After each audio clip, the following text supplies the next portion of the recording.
Hello, hello, hello, everybody. Good morning, good evening, good afternoon. Holy crap, there's a lot of you in here this morning. How's everyone doing today? And, yep, you are always first lately, Fox. Hey, Iodine and Borderline. Hey, Oxpecker. Hello, good guy, Dari. Lennon, I opened that video. No, I don't actually think Russia cured cancer, but we'll have a look at it in a second.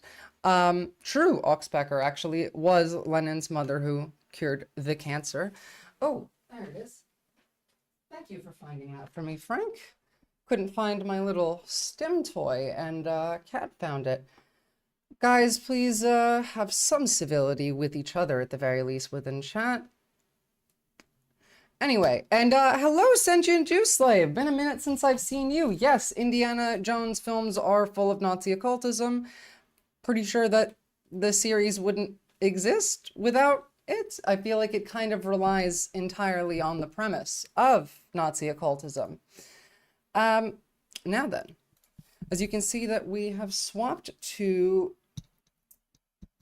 just chatting, as I want to test a theory. So yesterday, or sorry, the day before, I was told that maybe, just maybe, Twitch might be shadow banning some politics tagged streamers as well as with ad revenue. And I know for a fact that they are with the ad revenue, but I am going to run one singular ad today at some point on just chatting just to see if I get any revenue from it. But don't worry, it won't be like a long 3-minute one. I have set it down so that it's only a minute long and I'm not going to run it now anyway. And then I suppose we'll find out. Tyler the Flower, I just got a notification that Satan went live. Well, I mean, I am Satan, so what am I supposed to say about that? So, did Russia cure cancer? Let's find out. I really, really don't think so, but... Hey Russia, what's new with you? We made a cancer vaccine. Actually, wait, let me make sure you guys can all hear me, because that's been an issue at the beginning of stream lately, really quickly. Yeah, okay, should be fine. It out for free in 2025. Wait, is that possible? Like if someone takes it, they won't get cancer? Oh no, it's not to prevent cancer, but it's for people who already have cancer. It's like a special medicine that trains the body to fight cancer cells. But isn't each cancer different? Yeah, exactly. That's how it works. I'm both Satan and Santa. First of all, scientists will take a part of the patient's tumor, and then they turn it into a vaccine, and that teaches the body to fight the cancer cells. Okay, if that works. So we've been kind of studying this kind of technology for like a little while. I'm not sure this actually works with cancer, because cancer is, the way that cancer occurs in the body is when basically your cells have these little almost like little hairs on the outside of the cell wall. And basically when these hairs, to simplify, touch the hairs of another cell nearby, it tells the cell to stop replicating. It says there's no more space, like you have filled in the gaps. And cancer is when it doesn't do that, when it stops, when it doesn't stop replicating. So a cancer cell looks like, or rather, give me a decent image of like cells. Here we go. This is a decent like idea of it. Basically, it's little hairs like this that when they touch each other, when they touch tips, it says no homo, and then it stops. And cancer is when they touch tips, but they keep doing the homo, and it keeps spreading and spreading and spreading. And so teaching your immune system to attack these cells that are, I mean, that are cancer cells could theoretically work. This would be cool, especially, it'd be incredibly funny if Russia is the one that discovers like the cure for cancer, but I suppose we shall see. On a somewhat related subject, we're going to dive a bit deeper into this in a minute, but since we're on the subject of cancer really quickly, Russia did that. Meanwhile, what we did was Thanks to Elon Musk and Donald Trump, Republicans cut $190 million for pediatric cancer research from the funding bill. Now, of course, the government shutdown seems to have been averted for the time being, in that there's a new bill that's come out, but we'll see how that goes. We're gonna dive into that fully in a second, especially because there's a lot of new things coming out in the last like 10, 15, 20 minutes, so I'm not entirely caught up. But we basically just cut funding from pediatric cancer research. So it'd be cool if this was real. That would be awesome, but did you say which kind of cancers that vaccine could help? Oh no, we haven't shared that kind of info yet. Okay, but did you share how exactly it works, or what is it called? Nope, we didn't either. So what did you share? Basically what I told you, and that it will stop cancer from growing. Okay, so from what I get, those vaccines are custom for each person, right? Yeah, exactly. You got it. If that's possible, that would be amazing. Russia. Hey, Russia, what's new? That would be pretty amazing. That would be, gotta say. Speaking of diseases, though, really quickly. So California declared a state of emergency over bird flu, calling it proactive action, saying that, like, this is not a new pandemic. We're not there just yet. You don't need to be panicking. And we'll hear about it from Gavin Newsom in a second. But what I found really funny, and for some reason it seems that I can't actually find any more clips of this anymore, but immediately following this, I saw right-wingers all over Twitter just losing their minds. If the government tells you to shelter in place, do not listen to them. If these people start trying to make me wear masks, I'm going to start shooting at them and then the drones, and just Marjorie Taylor Greene Fed posting straight off the bat. It was wild. I mean, I found this, libs of TikTok. Is Gavin Newsom breaking the law? State of emergency means there's extreme conditions affecting the safety of people and property, which is beyond control of the local government. I mean, it's stupid bullshit. Obviously, all of these people are anti-science. And I mean, I would be shocked if we didn't get some sort of a pandemic under this next Trump administration, especially with RFK being the head of Health and Human Services. A bird flu. And Putinism and Stalinism is not all the leftists' endgame. In fact, fuck Putin and fuck Stalin. So, state of emergency now declared in California. More dairy cattle testing positive in Southern California. Thanks for staying with us here at 5:30. I'm Hunter Sowards. And I'm Curtis Bang. So what is the danger and the impact to the items you buy? Your reporter, Tori Apodaca, is getting answers live for us in Stockton. Tori?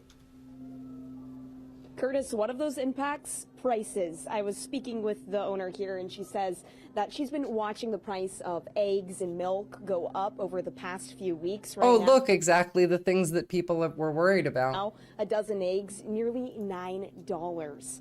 But we're getting answers how some claim that this outbreak could have been prevented.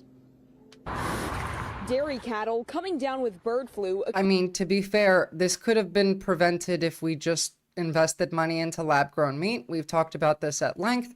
You can't, like, you don't need to worry about diseases in your food if you're growing them in a lab. You don't have to worry about antibiotics and antivirals in your food because, the food's grown in a lab. So this absolutely could have been prevented.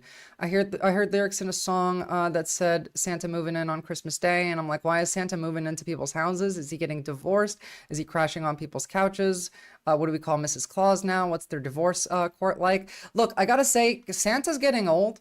All of you people, this is a bit that I saw on the Daily Show that got me cracking up. All of the people that are asking about the drones in New Jersey, don't be complaining when you don't get your Christmas presents. You've docked Santa's new methods, and Christmas is canceled. Those were all the drones. It's just Santa scouting out the best way to drop all of the presents into your chimney. Don't know, barbarians keep beating up my civilization in Civ, but Putin is nowhere to be found. That's a skill issue, mate. Got to get better at Civ. Across California. As every other operator in the industry is, we are worried about it. Back in September, we spoke with Manteca dairy farmer Larry Haworth, who was concerned then And now the governor declaring a state of emergency will give more resources. You think this is going to get better or worse when we to deregulate the food industry even further? You know, the historically most corrupt, disgusting, and happy to harm the American citizen industry in U.S. history. You think it's going to get better or worse? Researchers, Real as question. bird flu cases in cows and humans continues to climb. The strain that's circulating right now that has infected cows that we're most concerned about, that one By at least has 40%. typically I think presented that's about with accurate. very minor symptoms, conjunctivitis, some body aches. And Professor of epidemiology at George Mason University, Dr. Amira Roez. Do people need to be more alarmed? And I would say you don't need to worry about this if we're doing a good job with surveillance and if we're putting our You resources don't need to where they worry about this as long as we do a good job, knowing that in almost exactly 1 month, we will no longer be doing a good job.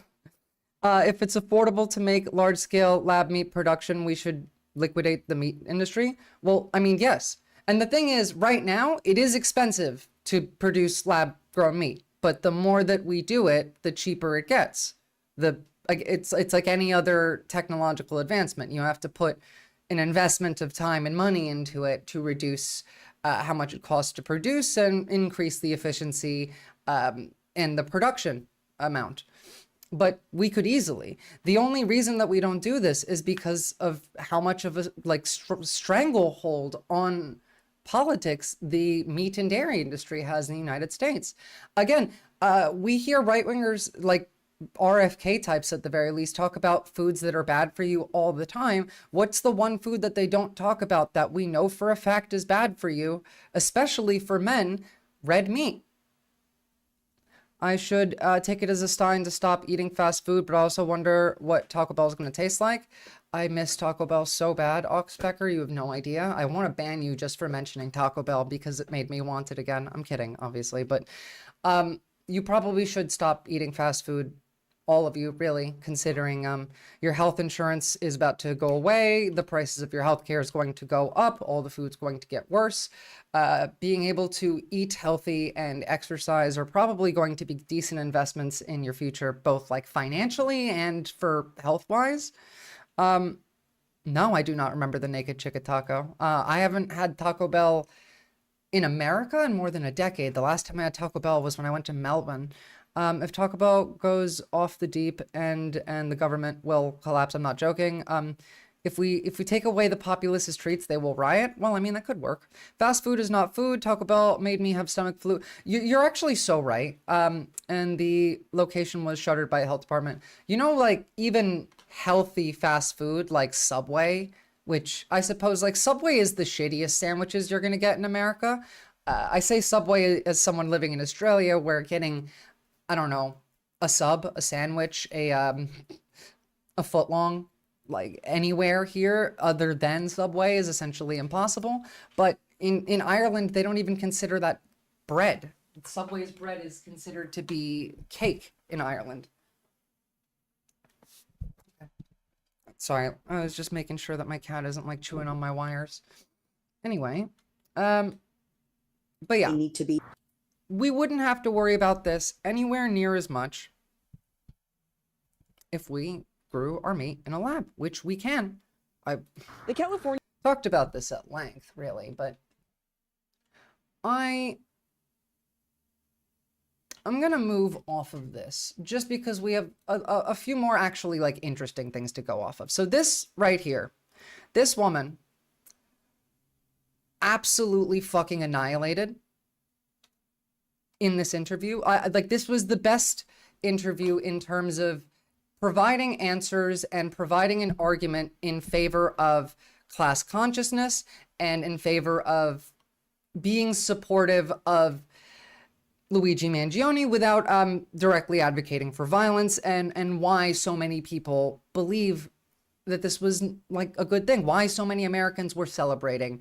On the mainstream media, on News Nation, she absolutely killed it, and we need several hundred more people exactly like her. Have I eaten kangaroo? Yes, I have. You had the best American gyro sandwiches being from New England. Subway bread is a sponge. This is both true. Anyway, Jamie Peck joins us now. the woke liberal Democrats want to take away my carcinogens. This is true. And Subway tuna is made of leprechaun flesh. I wouldn't know. I'm allergic to fish. I've never had tuna.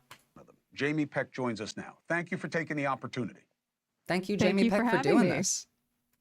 Help me understand, why is it a beautiful thing? Why do you support him assassinating another human being in cold blood? Let me move my camera. So I was definitely joking a little bit, obviously drawing a comparison between what Donald Trump said about himself and the sort of explosion, this appetite, this excitement. Not a big for fan the of fish as a smell, so I'm not really concerned about eating it or not. But that Luigi Mangione started. But I do think to call this an act of terrorism is an insult to the intelligence of the American people. Terrorism is something designed to strike fear into the hearts of non-combatant civilians, right? The general population. Nobody but a tiny class of CEOs has been made to live in fear by Luigi's actions, but nearly everybody knows what it's like to live in fear of having a necessary medical claim denied. this is, I mean, look, this is kind of what I've been saying as well, but the framing of Luigi Mangione being charged with terrorism, potentially being given the death penalty, fucked up on its own. But yes, the health insurance industry are the terrorists. They're the ones that every American is terrified of having to deal with. The healthcare industry is one of the largest stressors and causes of anxiety and depression and hopelessness in the average American. Because this is a thing that we all have in common. We all have health. Our health breaks down occasionally. You know, we are meat suits that have electricity running through us. We're not gonna, ever gonna be able to be entirely perfect and healthy and never have to go to the doctor. But one medical emergency is enough to bankrupt the average American. The average American couldn't afford not even a medical emergency, but just two back-to-back, like, small emergencies, your car breaking down, and needing a fix twice in the same year. Most Americans can't afford that, let alone like a serious health issue. The fear of having your life ruined or potentially ended by a stack of medical bills. And I think in a system with so much violence that's directed from the top down, it should come as no surprise when violence begins to boomerang back from the bottom up onto the 1%. Also, I would like to remind you on the subject of terrorism, nearly 3,000 Americans lost their lives. Best on 9/11, argument right here. Right. This is the largest terrorist attack this country has ever seen. An estimated 190,000 people are murdered each year by our broken healthcare system. That is the equivalent of 52 9/11s worth of deaths every year. The health insurance industry is responsible for at least 52 9/11s worth of deaths of American citizens every year. Excellent argument. And I mean, you'll see in a second from the anchor on News Nation how uncomfortable this makes the capital class, the elites, the rich. It makes them not even just uncomfortable, it makes them feel dirty, it makes them angry, it makes them want to lash out. Without four wheels, then again, I drove fast. Repairs are hellishly expensive. Well, yeah, they are. I drive two wheels, and that tends to help with both cost and repairs. It's just, you got to not crash on the two wheels. Every single week, another 9/11 happens. So I got to ask, who is the more prolific terrorist in this equation? Every week, one 9/11 happens because of the health insurance and the healthcare industry. I love this argument. I love this person. She is said on just in the first, minute and 45 seconds of this interview, things of more worth than any elected official, barring Bernie Sanders and AOC, have said on the subject entirely. So I got to ask, who is the more prolific terrorist in this equation? Brian Thompson was a mass murderer. All, as you may know, Jamie, terrorism is a specific legal standard, right?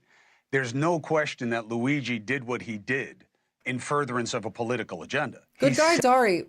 Can you explain to me why you think it's a weak argument? And look, actually, I want to talk about the motorcycle thing in a bit. Iodine and borderline. If you can remind me once we finish this, so I don't get too distracted. But that is a conversation I'd like to have. And said it. Okay, so I drive a I don't see moped, this as a yeah, question of not a fact or law. motorcycle. Look, they're pretty much the same thing. Don't forget all the suffering, bankruptcies. Yes, obviously. Look, I've done a video on this before. Thankfully, I actually have most of my sources almost entirely all on one document these days. I can almost certainly pull up the fact that the vast majority of health debt in America, debt to hospitals for health care, rather, is by Americans with health insurance, not even with a lack of health insurance. And on top of this, like, hold on, health insurance.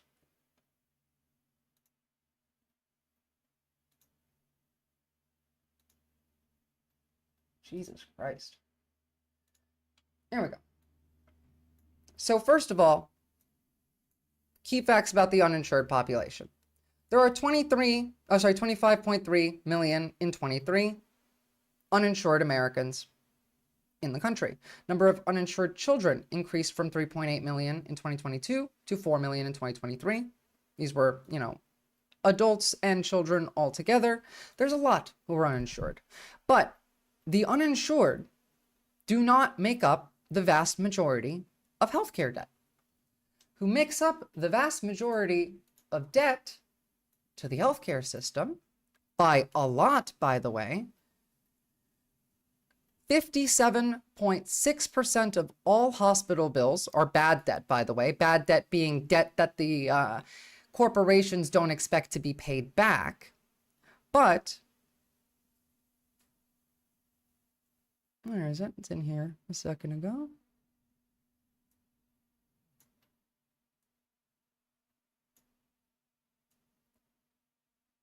Less than 1/3 of all hospitals in the country.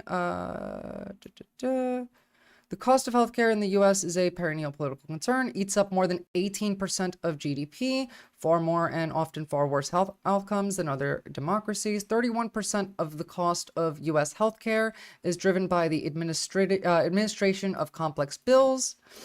And yes, here we go. Found more than 100 million Americans living with medical debt of some kind. And I've done an even deeper dive into this before, but they fucking hate you. I mean, like, they will go out of their way to take everything from you. They're the real terrorists. They're the ones that kill more Americans than any violent crime. Because there's a difference in doing something that may result in people dying and actively trying to kill them. I disagree. I think if you, in a position of power, knowingly and willingly make a decision that results in the deaths of others, you killed them. It's not even like as simple as, I don't even want to bring it down to as a baseline of if you fire the gun, then you killed the person.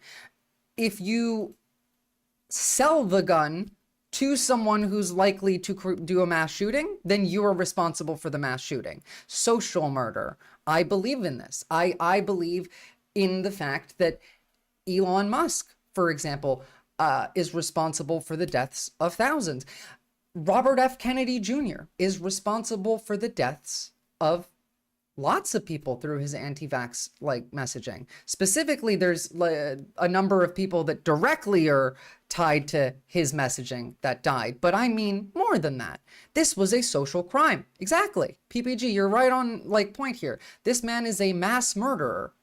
Socially, not physically. You don't have to go out there and stab 100 people to be a mass murderer. You can just be the owner of a health insurance company and create an AI system that's designed to deny 90% of claims made by elderly people and lead to elderly people dying by large amounts directly due to the consequences of your choices and actions. That's mass murder. That In fact, I would even go further and take it into terrorism, because there is a political incentive here. Now, it is violence. It's the deaths of people. It's not violence in the same way as Luigi Mangione, but it's still violence. And it still creates a pernicious sense of fear in the general population for the political purpose of increasing power and wealth. What, like, that's a stretch, sure. You know, is this actually terrorism? Who knows? But is Luigi Mangione a terrorist in comparison? No. The fact that he's being charged with terrorism over Brian Thompson is ridiculous when, in this case, he committed murder, first-degree murder. This is a thing, yes, but still. I don't know what to say. Everything seems to be a Spanish village. I don't know what that means, Archon. 2 days after Brian Thompson died, CBS referred to the shooter as a light-skinned man. Jesus Christ. Every time I come here, I get the stone-cold facts. I give you nothing less. Anyone else that thinks they're shutting down the government to prevent people from getting their passports and leaving, that is probably a part of it, Lord Fluffy Art, but we'll get to that when we get to that. Every single leader ever needs to get shot, which is kind of idiotic. Well, not saying that. I'm just saying making decisions that you know will lead to the deaths of people means you're killing those people. And to be fair, I've talked about like leaders and authority before, in that my personal view is that any system that has an authority, that has a system of power over others, oppression even, has to prove its validity, has to justify its existence, and otherwise should be dismantled. I really prefer you keep language specific. What you're arguing, well, so I'm not arguing that Brian Thompson's a terrorist, good guy, Dari. I'm arguing that Luigi Mangione is not, and that the narrativization of calling him a terrorist applies more so to Brian Thompson than to him, but it doesn't apply to either of them. Neither of these people I would consider as terrorists. One's a murderer and the other's a mass murderer. I think that it's silly to refer to them in this terminology, and I'm making it a point to flip it off Luigi onto Brian Thompson to show how stupid that is. If you do things and people die under your command, you should die every single... I never said you should die. I said that your authority should be questioned and that you should have to legitimize it. And you should have to justify why you have this authority and this power and this, why your actions are not justification for your death or removal as a leader. That doesn't mean you should be. That doesn't mean you can't be. I didn't say it should be executed. Did I? If I did, I misspoke there. What I said is dismantled, or what I meant to say is dismantled. Any authority that exists needs to legitimize its authority and prove its validity, or otherwise it should be dismantled, not executed. My apologies if I misspoke on that. I was covering how the Nazis labeled that one Jewish kid that killed a Nazi high-ranking official because of the pogroms against Jews, propped up by the Nazis in the late 30s. The Nazis called him a terrorist. Well, I mean, to be fair, this is not new. Whether someone's a terrorist or a freedom fighter often depends on who you're asking. I just think in this case, neither of these people are terrorists, and both of these people are, like, this is a narrativization specifically done for the comfort of the wealthy, the rich. Again, like we saw, they had their little group therapy session. They get their own private police hotline now. All of this is on the same train of thought of, we got to make the rich people feel less scared, so Luigi's a terrorist and we might give him the death penalty. It's about the policy. And Comrade Lenin, you can't make that argument for historical figures because their popularity at the time is not relevant enough to count, and also there's factors involved here that make it so it's difficult to tell exactly how true that sentiment was. When I say they should need to legitimize and validify, or validate rather, their authority, I'm talking about existence now within people with power and authority now. Going forward, if you have power, you should need to justify the use of it. Anyway, let's continue with this woman just spitting straight facts as well. The class warfare is out in the open, and we're about to see more of it. Behind it. What I don't understand, and you are somebody who in your positions is constantly trying to embrace the humanity of situations, right? I've been looking at why you support what you do with what's happening in the Middle East conflict. To me, this seems to be anathema to this. Nothing within a system gets changed by violence. How can you expect, yeah, we're having a conversation, but we're not having the right one, because the healthcare industry now has high ground because they've been victimized by this chooch. This isn't how we get insurance. I love to be the better, word by chooch. putting a bullet in somebody's head. Why would you get behind that? Lennon, I'm not going to argue this with you because I don't think that what I just laid out, like the method in which you would justify and validate your power, can be applied to those that historical figures. I don't think these can be applied to people that are no longer alive. This is just like a going forward system. But yeah, Chooch is funny. I've never advocated violence as a tactic for change coming from You're celebrating the guy. people that I organize with. Celebrating This the was guy a is not lone wolf advocating act for of it. violence on the part of Luigi Mangione, and it seems to have started. I mean, almost certainly PPG, but good thing that it happened, because she has said more in this interview worthwhile than anyone else I've heard on the subject on mainstream media. What does that even mean? Cooch? Sorry, Chooch or something? I don't know. Let's find out. A huge conversation It's probably like among a New York everybody Italian about slang. It's a stupid person or a meathead. It's Italian slang. I knew it was Italian slang because it's, New York, but an idiot. On the part of Luigi Mangione, and it seems to have started a huge conversation among everybody about the violence, the death, and the murder caused by this broken healthcare system. Again, 9/11 every single week, indefinitely, until someone puts a stop to this madness. So we are here really That's what they're doing to you. advocate for the thousands and thousands of people who have spoken up against an unjust and violent healthcare That's fine. system, which is not That's a fact fine, but of nature. Jamie, that's 100% fine. I mean, out of the three of these, I would go Jamie 1, Cuomo 2, Luigi 3 in ranking of hotness, but that's me personally. And by the way, it's not new, okay? People have been crusading against insurance companies, but there's no question we haven't gotten changes to the system that are necessary. No question. You're talking to one of them right now. Oh. I look this old because I am old. You think that that's a change in the system? Is that you're this old and you've been, like, he's about And to... I've been covering that system for over... I knew he was about to say this. I've been covering politics for 25 years. I'm this old. You're looking at a change in the system? How the fuck are you a change in the system, man? You've been doing this for 25 years.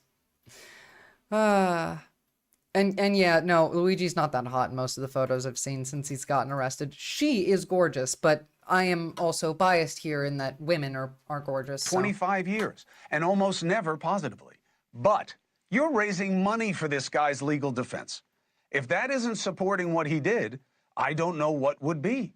And again, as somebody who says what my interest is in seeing people treated humanely, you're raising money for exactly the opposite. I don't get the hypocrisy. Nah, why the fuck would I send a love letter to the prison? I don't even really like Luigi Mangione. Like, his ideology is right-wing and clashes with mine entirely. Just because he did a thing that I support, like, enjoying, not support doing, not advocate for doing, but I support your ability to enjoy the schadenfreude that comes from this. That doesn't mean, like, I like him as a person. I don't even think, like, really free Mangi, like, I don't even really think free Luigi.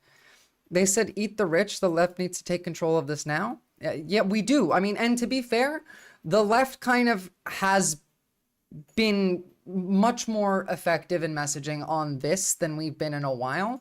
And I think a lot of that is because there's a lot less psyopy pushback from the right on the subject, because it's just so unpopular to defend health insurance CEOs that we're managing to get messaging on this. The eat the rich messaging works because even Republicans are anti-corporate elite. Now, they might vote for the corporate elite, but in their heads, at the very least, they don't like the corporate elite. Well, I think everybody is entitled to a fair trial, including Luigi Mangione. And as we He doesn't know, need your money. Access to a fair trial is actually quite tiered based on how many doesn't need your money. resources a person has access to.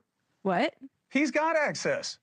You see who his lawyer is? She ain't working pro bono, I promise you that. Yeah, well, we have not heard yet as to whether or not Luigi is going to accept these. What's the issue with raising money for Luigi? Like, okay, so he doesn't use it. Then you've raised money for a cause that you can now, I don't know, use on other people, give to other people.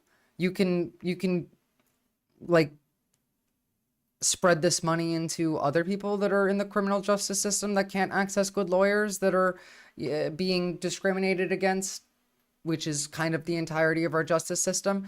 I'll put a link in for his manifesto, Schuffelpuffer. He's not entirely right-wing. He's more like just the average American in that their political ideology is not built on either left or right. It picks bits and pieces from both sides. I've said this before, but if you take a look, like take 10 Americans off the street and you detail their political ideology down into 10 like a checklist of 10 points, the vast majority of these people will have ideas and beliefs that fit in quite well with like right-wing fascism, and then also would be not like uncommon to see in left-wing communist socialist circles from time to time. It comes from a lack of ability of A, engaging with reality, but B, of the manufactured like cognitive dissonance between what we see and what we feel and what we know to be true and our beliefs. Funds. If he doesn't need them for whatever reason, they're going to be distributed to other people who are facing political charges. But I think in this Why don't country, you distribute money is the a money? form of speech. Oh, no, and we listen, are I'm not saying you advocating can't for- do it. I'm not saying you can't do it, Jamie. I'm saying, why would you do it? You have the right to do it. I'm saying, why is it right? Why don't you take the money and give it? No. Diversity in opinion is not a bad thing. Like, I like the idea of people engaging with, I want more of this. What's the bad thing here is the lack of conscious engagement in this way. It is half the time, like if they're on the right and they're engaging with left-wing policies, they think that these are right-wing policies. To people who've gotten screwed by insurance companies. Sorry, let's hear that one more time. I'm not saying you Advocating can't for- do it. I'm not saying you can't do it, Jamie. I'm saying, why would you do it? You have the right to do it. I'm saying, why is it right? Why don't you take the money and give it to people who've gotten screwed by insurance companies? That's putting a Band-Aid on it. This, like, using that money to advocate for changing the system that produces these people is better. It's a better way to spend the money than on helping the people that the system is hurting, because if you fix the system, then there's less people that will be hurt by the system and less people that need help by the system.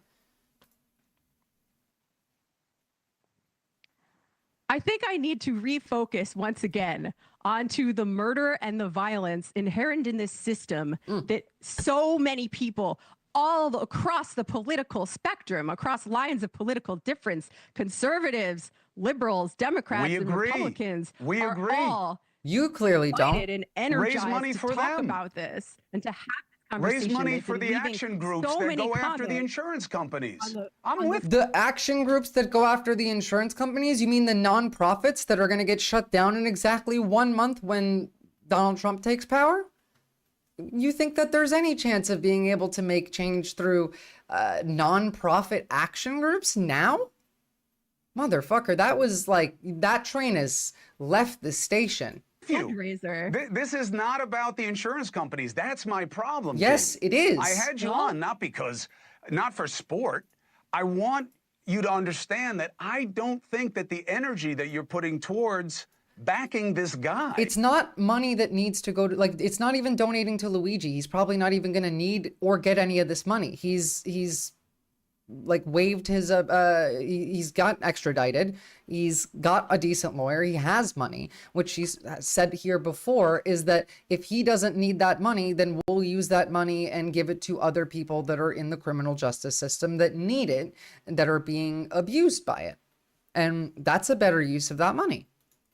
And donating to this or that, like, you, whether or not you do, that's not the point here. The point is the violence inherent in the healthcare system and focusing on the cause, not the symptoms. Getting us to a better place with the problems of the system.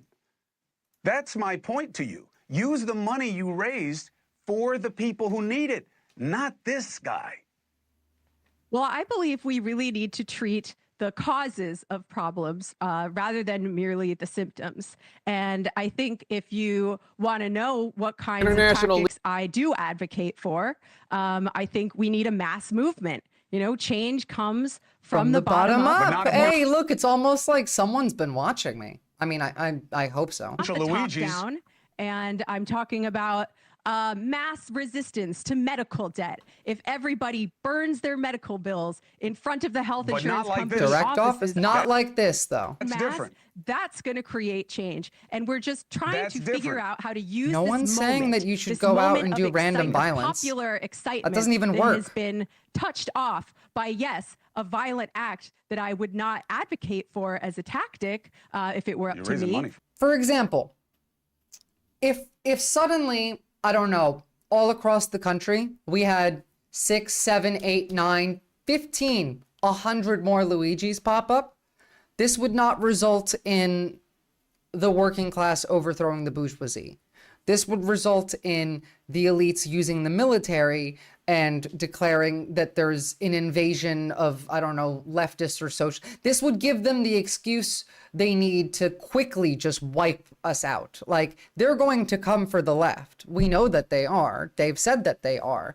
This gives them the excuse and the justification to do it much more harshly, much more quickly, and much more severely, to really just cut any chance we have of creating change off right at the head.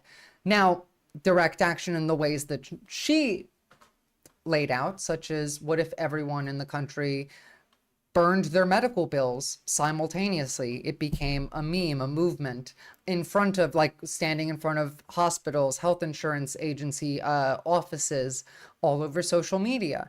This would be direct action. This would be more difficult for them to do anything about, as, I mean, yes, they'll still come after that debt. They'll probably just mail you another letter, but this isn't something that you can crack down on.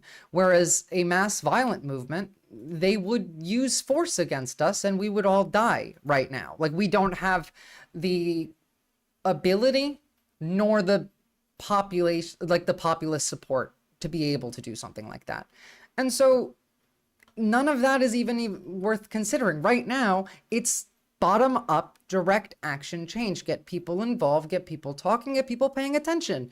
And this kind of shit does that. This is successful in making people pay attention. And we're trying to figure out how to ride that wave and move this conversation forward into mass action that can really make a difference. Well, whether or not it was okay that he did the thing to begin with, use what happened and ride the wave, as she said. I always have been, but we're covering it. I would love for that to be the discussion. But as long as this guy is glamorized, it is a distraction. I disagree entirely. And to be fair, like, it's not just the working class talking about how horrible the health insurance or the health care industry in this country is. This is, I mean, this is going to sound weak coming from the source that it is, but even this was a health insurance executive who quit his job over industry practices. Now, this guy still probably is responsible for a lot of really bad things happening, but even they, in the system, even within the industry, can see what they're doing. And sometimes we do get people that speak out and talk about the fact that this is wrong. That would just end up that health companies wouldn't give anything on credit. I mean, to be fair, health insurance shouldn't exist. We should just provide it to people, but we have to put them in a position where if they destroy us, they will make new problems. And if they don't, we grow in power. Yeah, literally. That is the best framing to put it in, Comrade Lenin. If you act out against us as a whole, which again would require much more populist support. It can't be a left or a right thing. This needs to be a bipartisan, cross-party lines, bottom-up, working class, social, cultural, economic, revolutionary ideology of fuck you guys. We all deserve like healthcare. We deserve to not die and have access to the systems that the rich do, that we did not all that long ago. That part will come in and within a 6-month period. You'll have a lot more people who had access to health care that no longer do.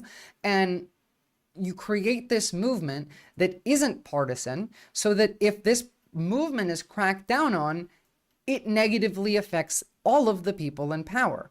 And if they do nothing, then we just gain in popularity and continue on that way.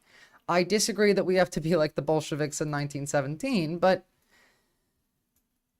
there is methods of moving this forward. Problem is Democrats actually get more from health insurance companies than Republicans do. Well, yeah, and this is why A, change the party from the bottom up, but B, honestly, the Democrats have not learned any lessons, and I'm becoming more and more okay with the idea of spending more of my energy advocating for groups like the DSA, who did quite well on down ballot races, on state legislature races. The Dems have been pretty okay in down ballot races still in federal legislature. I don't think that we can start a new party. The Democratic Socialists of America exist, and they're the only third party that actually holds any seats. They have 50 of them. But in state level elections, in federal elections, it still doesn't, I mean, to be fair, we may not have one again, but in 2026, we'll see how it ends up being. And whether or not there is a chance of the DSA to make gains. So I haven't decided on whether or not the Dems are actually fully cooked or not. I suppose we'll find out as time goes on, but it's not like they've been fighting back. That's an example of that if you don't know your history. Look, I get that. And no, I don't really know my my Russian Revolution history anywhere near as well as you do. But I tend to just not like the Bolsheviks. If what you said is exactly what I said, then sure, I agree with it. Would that not decentralize the entire left? Well, the thing is, no, because this has already kind of happened, AMG, in that the liberals on the left have stuck hard to the Dems, and the leftists that actually are not allergic to power and want to create change are still willing to work with the liberals.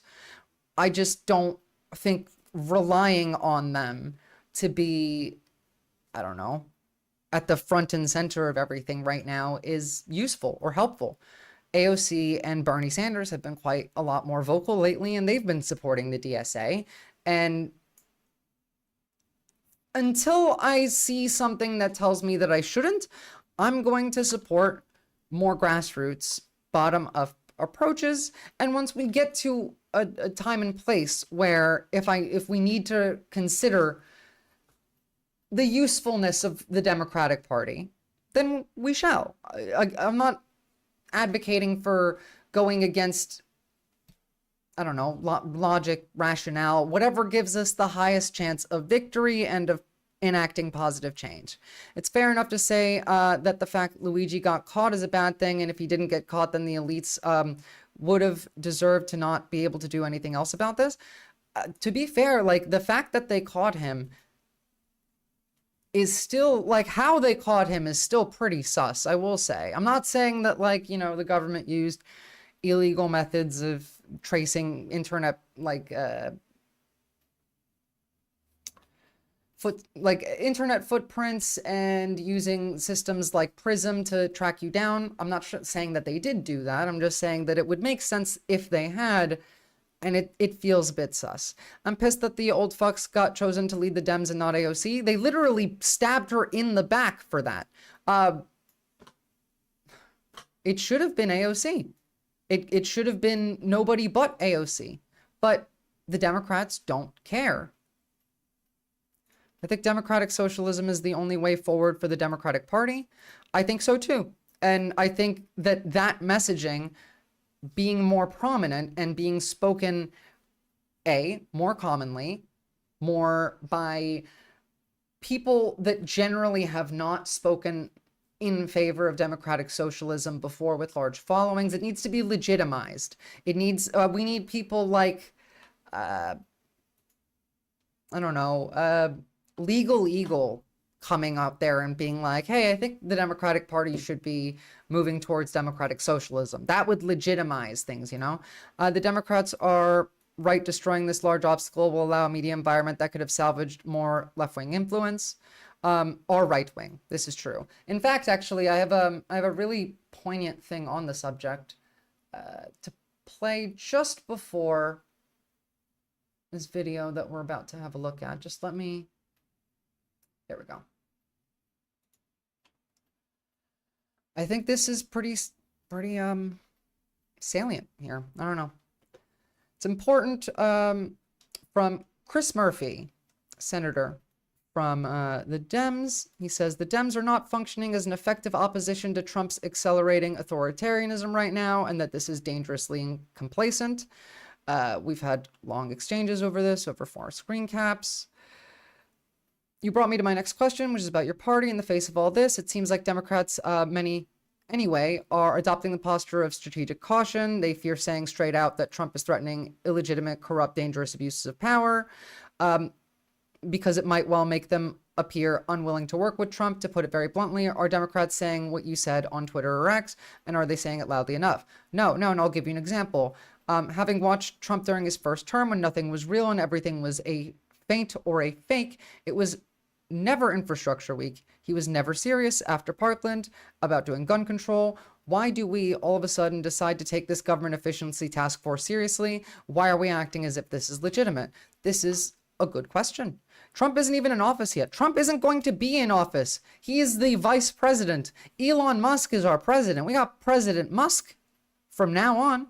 I mean, everyone's saying it now. I said it last week, but even mainstream Dems are saying it now. There's not a clear difference between a republic and a democracy. I'm not even going to get into that.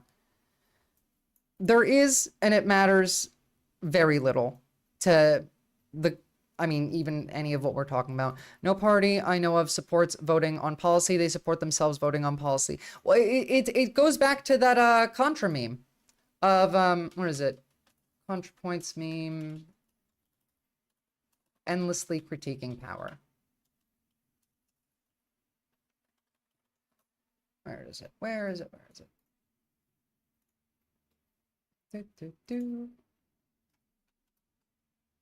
I mean, that's half the meme. Here we go. It's just this every time. They don't actually want victory. They don't actually want power. They want to endlessly critique power. And Elon Musk is a moron, but he's the one in charge now. A, it's not a department. B, it's being run by 2 billionaires. People who have no idea how very basic government services like Medicaid, Social Security, like Democrats are even saying the Democrats are too weak on the subject. So like, what are you supposed to do? Then why do they call themselves democratic socialists? The Dems don't do that. Bernie Sanders calls himself a democratic socialist, but the Democrats like cringe at socialism. What did Vosh say they're afraid of? They'll be sent to if they get on Trump's bad side. The Bubliak? I have no idea. I imagine just they'll get thrown in the hole, the forever hole. My version of this hole is the Guatemala hole. If they're afraid that they're going to end up here, in this hole, in the middle of some city in Guatemala.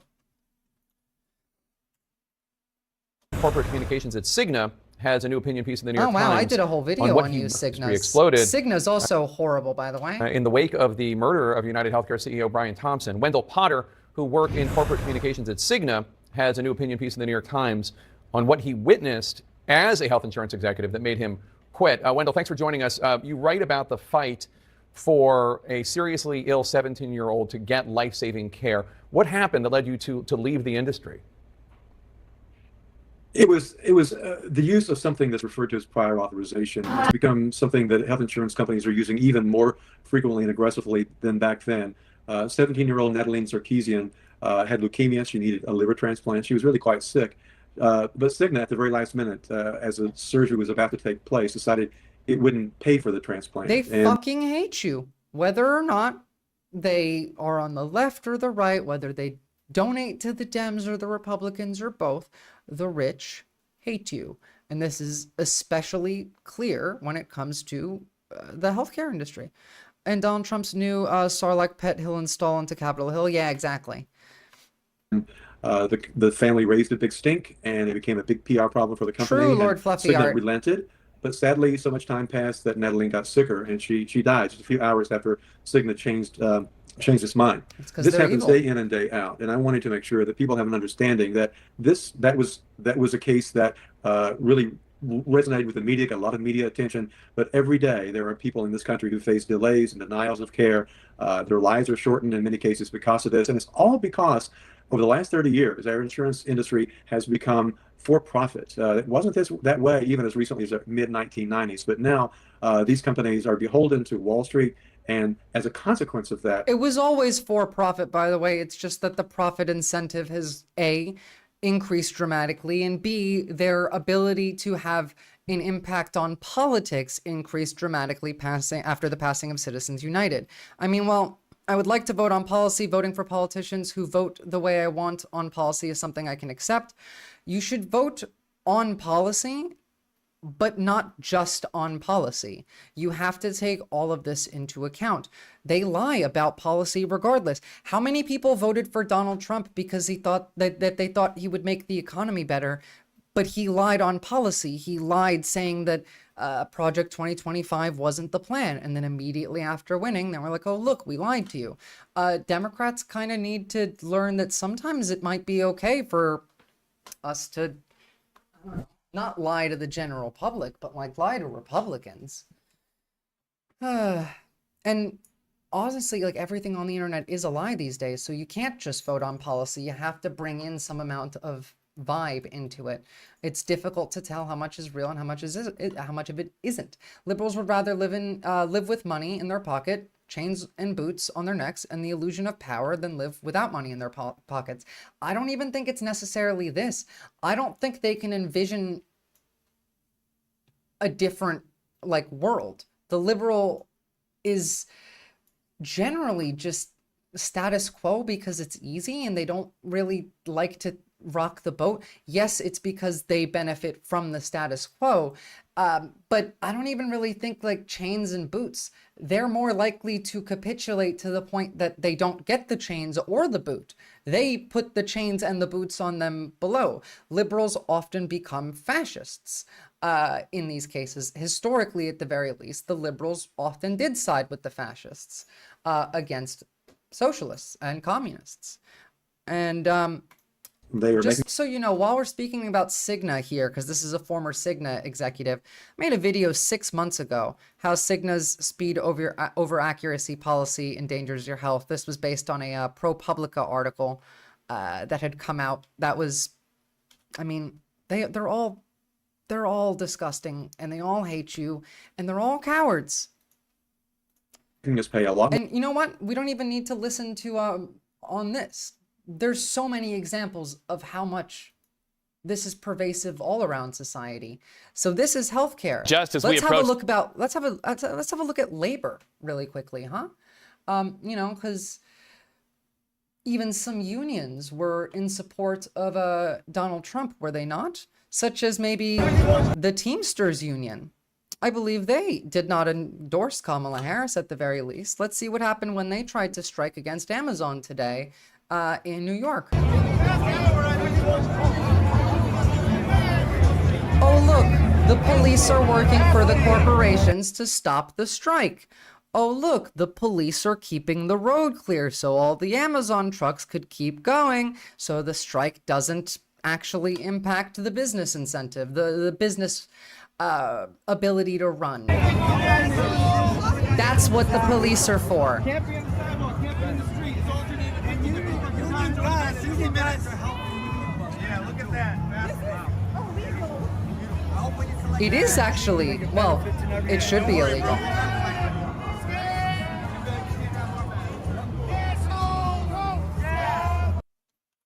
It's the holiday shop and ship season. Look at this. This is video. The fact that we now have New York City police, and to be fair, like, it's New York City, like, they were never to our monitors.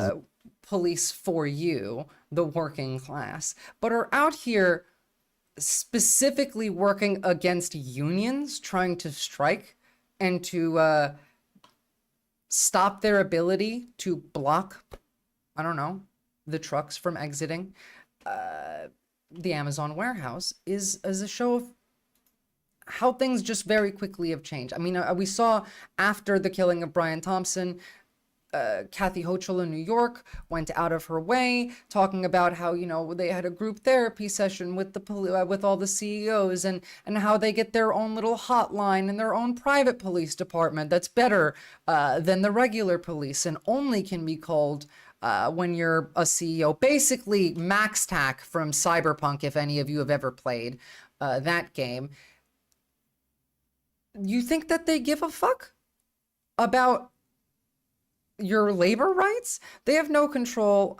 You have no control how they vote, though. That's kind of the point of a republic. Well, I mean, to be fair, I do like direct democracy better than a republic or parliamentary system, but Right now, Amazon workers across 7 states and those facilities hitting picket lines at this very hour. States. So we're I thought talking this about was just New York. Thousands of workers. They are out there demanding higher wages, better benefits, safer work conditions. Amazon saying the Teamsters Union is, and these are their words, intentionally misleading the public and that they have, quote, actively threatened, intimidated, and attempted to coerce Amazon employees and third-party drivers to them. They say that's illegal. Well, Teamsters firing back with this. Amazon, they say, is gaslighting the American public with their false narratives. For many years, the company, they say, has exploited and abused workers. And these workers are fed up and fighting back. So let's bring in CBS. These cops make me not so mad that I got that felony. Jesus. News Money Watch correspondent Kelly O'Grady. Kelly, if I'm seeing this news, I'm wondering about the order that I have placed to get where I needed to go before the holiday. Any word on impact for the American consumer?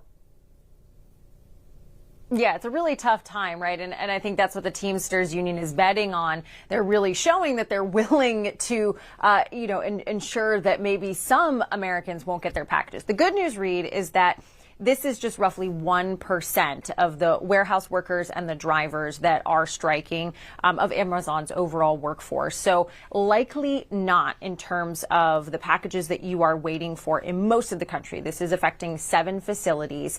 The problem, though, is if you live in, say... So, look, I'm always in favor of strikes, of direct action, especially by labor unions. But, again, this is another situation in which Schadenfreude is justifiable. This was a union that worked actively against their own benefit. This was a union that supported Donald Trump, and this is what they get for it.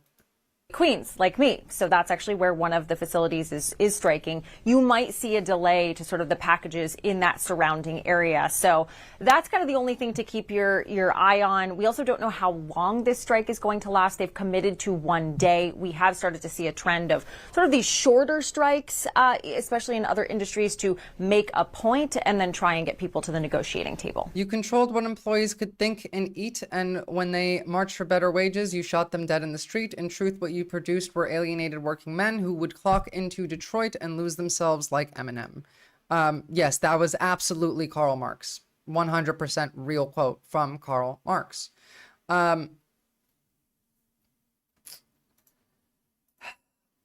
mean, look, guys, how many different variations of this same argument need to be made for it to become pretty clear that no matter the case, Yes, Karl Marx absolutely likes Eminem. 100%. Not making that up. Because if TikTok's really about to be banned this time, I'm going to start saying how I really fucking feel. I might lose followers for what I'm about to say, but I want y'all to listen close, because I'm going to say this shit with my whole fucking chest this time. Y'all Say it with your whole chest, my man. ready?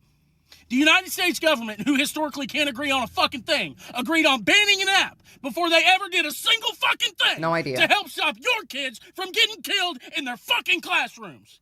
And I'm going to double down on that shit. Y'all thought I was done? Fuck nah. If as many CEOs got shot and killed in this country as kids who get shot and killed in their fucking schools, then the government might actually fucking do something about it. Let that one... You take, like, I mean, again, not advocating for this, but 2 or 3 more CEOs get shot. You think you're going to get to keep your gun rights? Fucking marinate. National fucking security risk? Yeah, fucking right. Hey, Mom. They will genuinely take away the Second Amendment. If you guys take out a couple more of these one more time. Followers for what Just I'm about 'cause to say, but I want y'all to listen close, because I'm going to say this shit with my whole fucking chest this time. Y'all ready? The United States government, who historically can't agree on a fucking thing, agreed on banning an app before they ever did a single fucking Through thing the void, to help yes. stop your kids from getting killed in their fucking classrooms.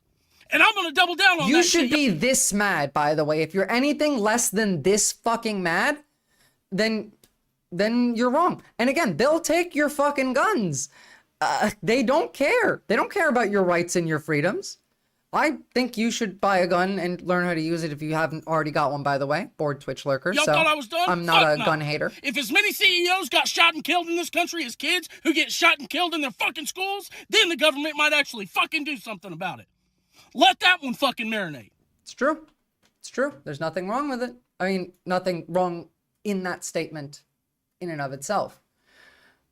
Just today has been a day of me finding clips of people just speaking the absolute truth and hitting me with the real hot takes, the good hot take. These videos are all incredible. This one too, 10 out of 10.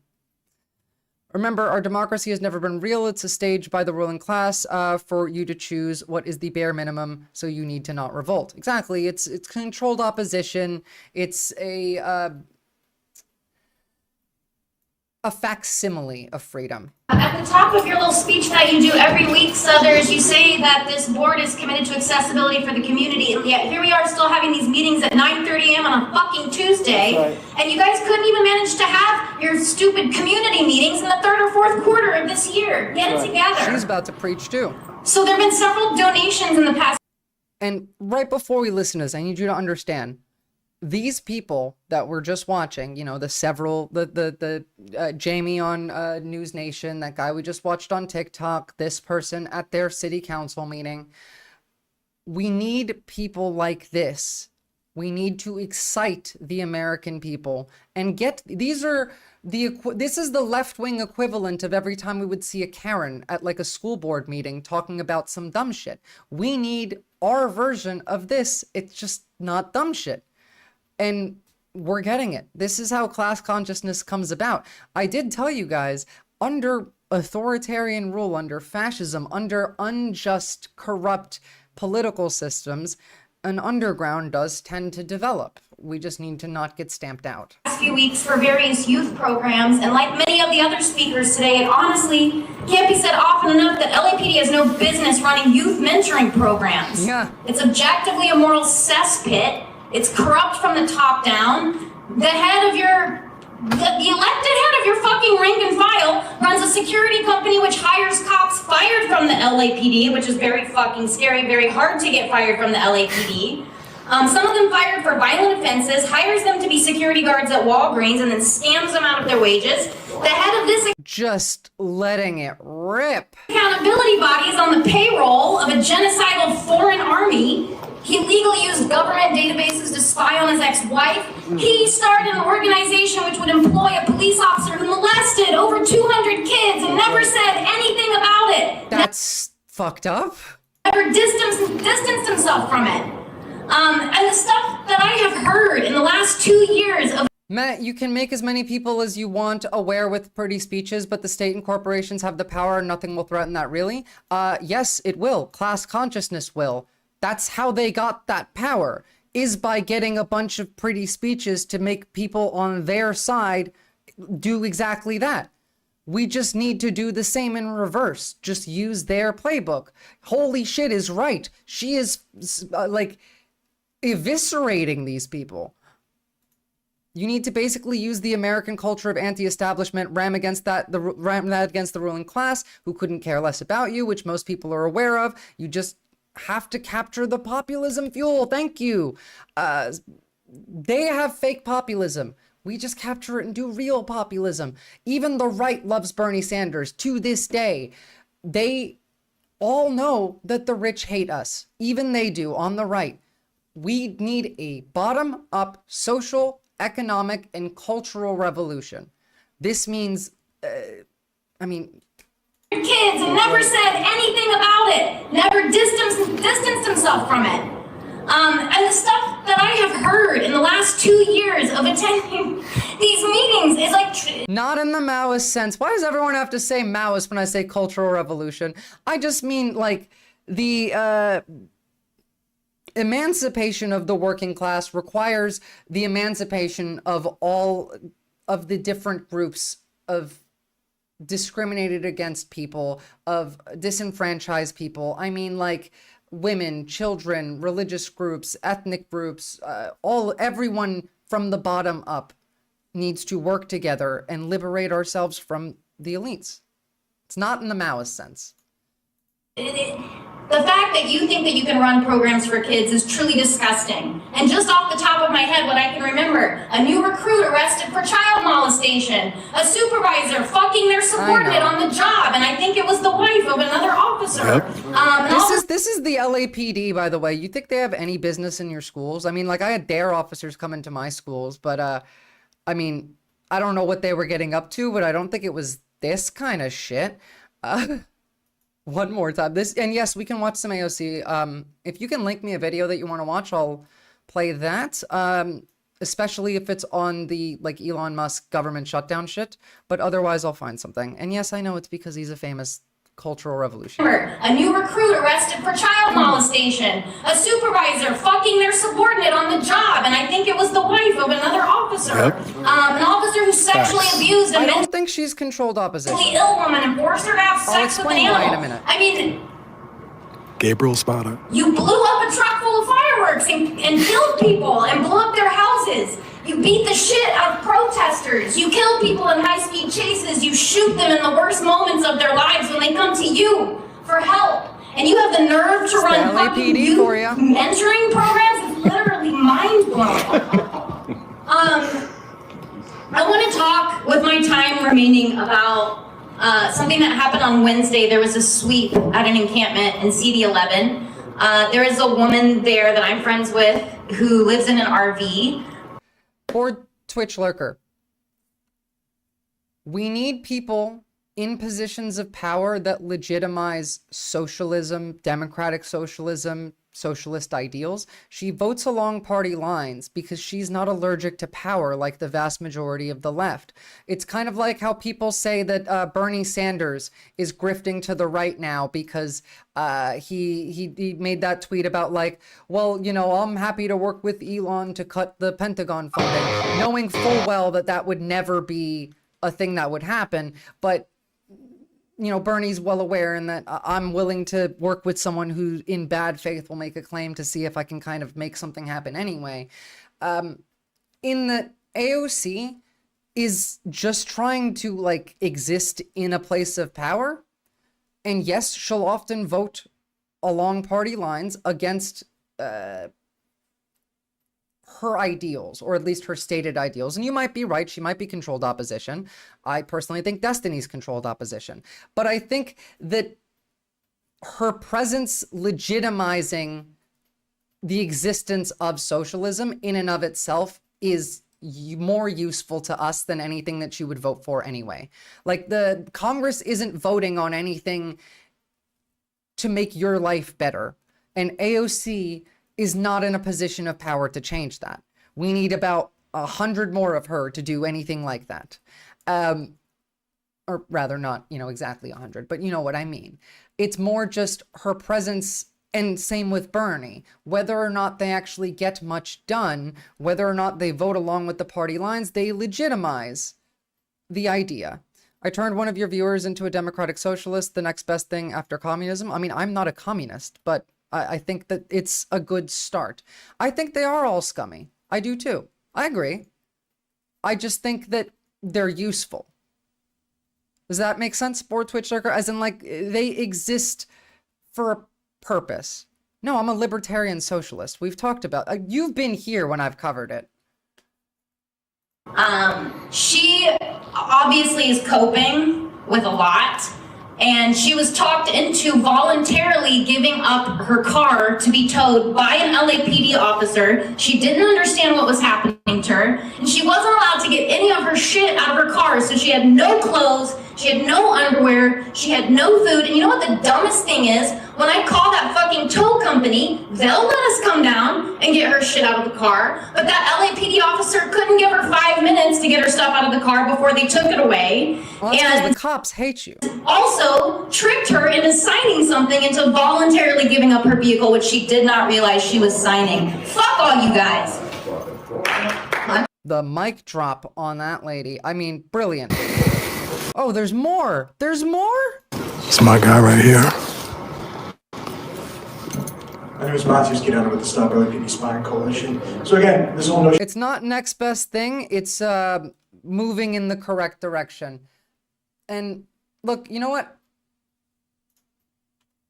I found, like, not that I found, but there's a really nice description of that I agree with here that is in the anarchist library. I'll read this in a bit on stream. Let's just get through this, but I'll link it in the chat in case you want to have a look at it now and don't want to wait. I want to remind folks that these meetings used to hold public comment after every agenda item, so we could actually hear what your police officers are saying, and then we can respond. So this is like, what are we discussing actually right now? It's just the agenda.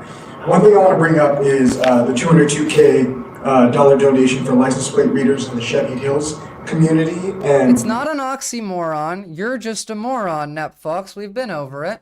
You just think it's an oxymoron because you only know libertarianism from its modern day use of the word, which has been co-opted by the right. Libertarianism was originally a left-wing socialist ideology. It came from a mixture of socialist and anarchist ideologies. Again, as Will brought up earlier, crime is down. So this whole need for license plate readers and this need for more police is wholly manufactured through racist narratives. True. In this instance, we have LAPD's Captain Rich Gabaldon, who went to the Chevy Hills Homeowners Association to discuss foreign thieves who are from South America as a need, as something that manufactures a need for ALPRs. And I have the exact quote. All right, no, sorry. This is going over my head. This is going into like local politics shit.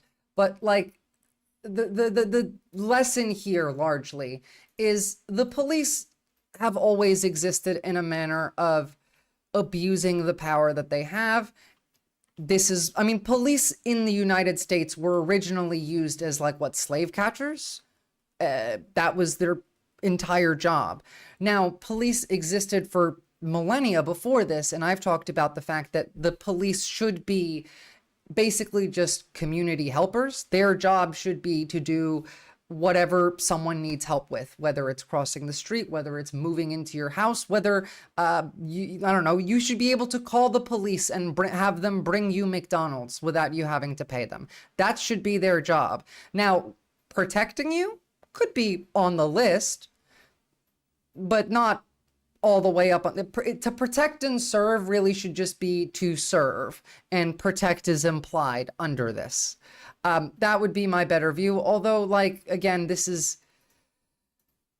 a useless argument because it would require a change to the system in an extent to which we could just get rid of the police at that point. You wouldn't need that anyway, because every other change done to the system that would be required to produce an outcome in which we could change this would just produce outcomes that are better for just larger change in general. We could culturally change society to a point where we don't even need them.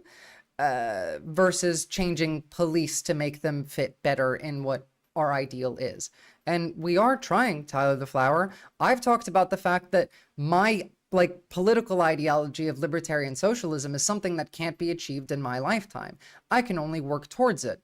My current goal is just socialism. I just want to change the system towards some valid form of socialism. I would like to take the wealth of the rich and redistribute it at least a little. I would like to nationalize at least some industries. My goals are very short term and small that I'm currently working towards. Right now, all I want is just to keep as many people from dying and educate as many people in just what ideologies mean, what words mean, what things definitionally mean, because we've lost our shared, I don't know, existence.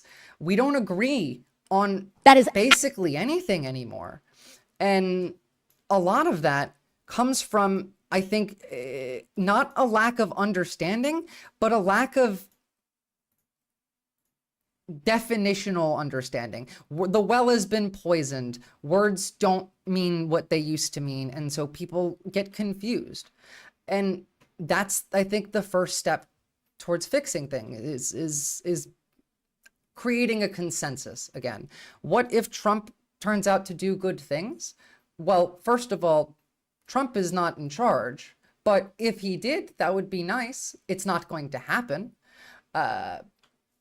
I mean, we can get into let's get into this idea of a government shutdown that came straight out of President Musk's brain really quickly, I suppose. I think we've gone into this enough. So first and foremost, the U.S. Congress this week came to an agreement to fund our government. Elon Musk, who became $200 billion richer since Trump was elected, objected.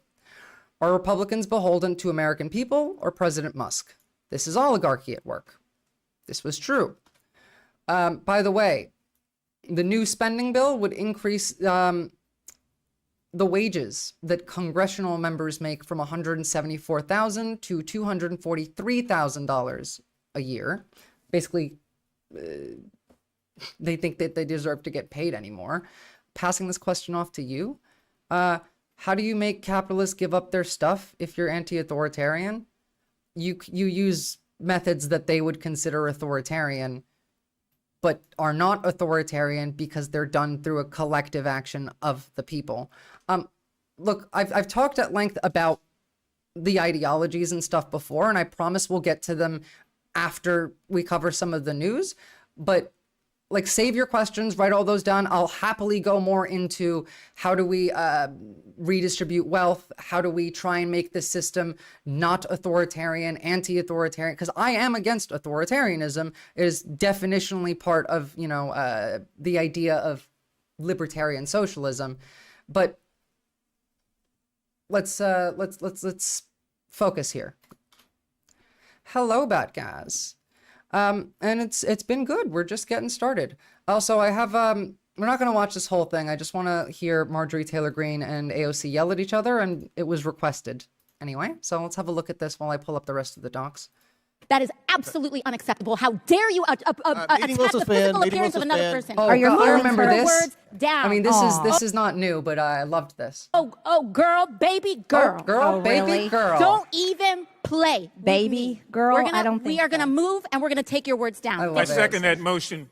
Mr. Chair Chairman, recognizes Ms. Green. I'd like to know if any of the Democrats on this committee are employing Judge Merchan's daughter. Okay, I got the links ready. Well, Donald Trump's didn't take me as long as I thought it would. If we can call it that, of Elon Musk to a government department that does not exist, which they are both now. Now, this is not in regards to the government shutdown. This is just another crime that Elon Musk is committing, and this is actually quite funny. Now calling the Department of Government Efficiency. Please link me does that not iodine require borderline. Senate confirmation.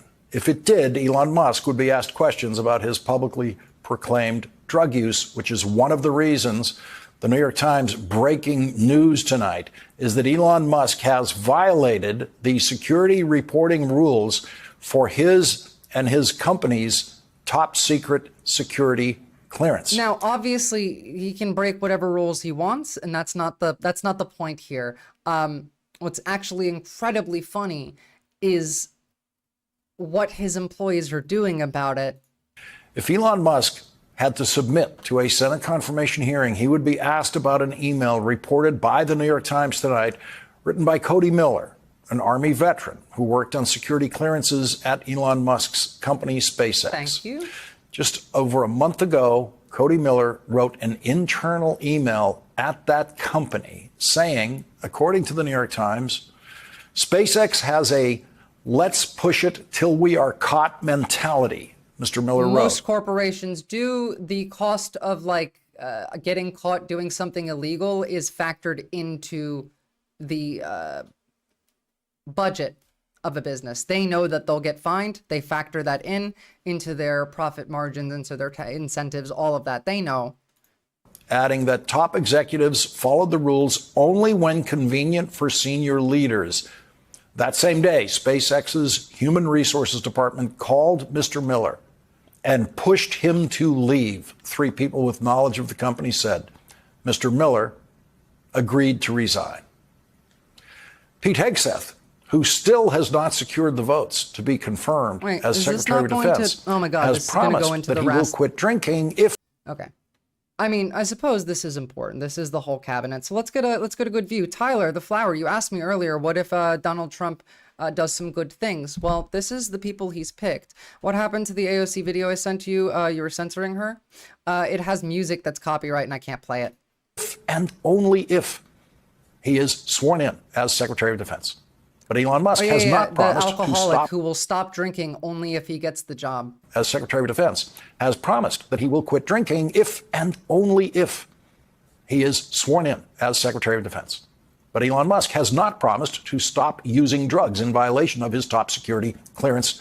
Elon Musk the fact had that fun this smoking man is pot still on a podcast. military contractor, the fact that he didn't lose the ability to be a military contractor after I don't know, making threats to assassinate Kamala Harris.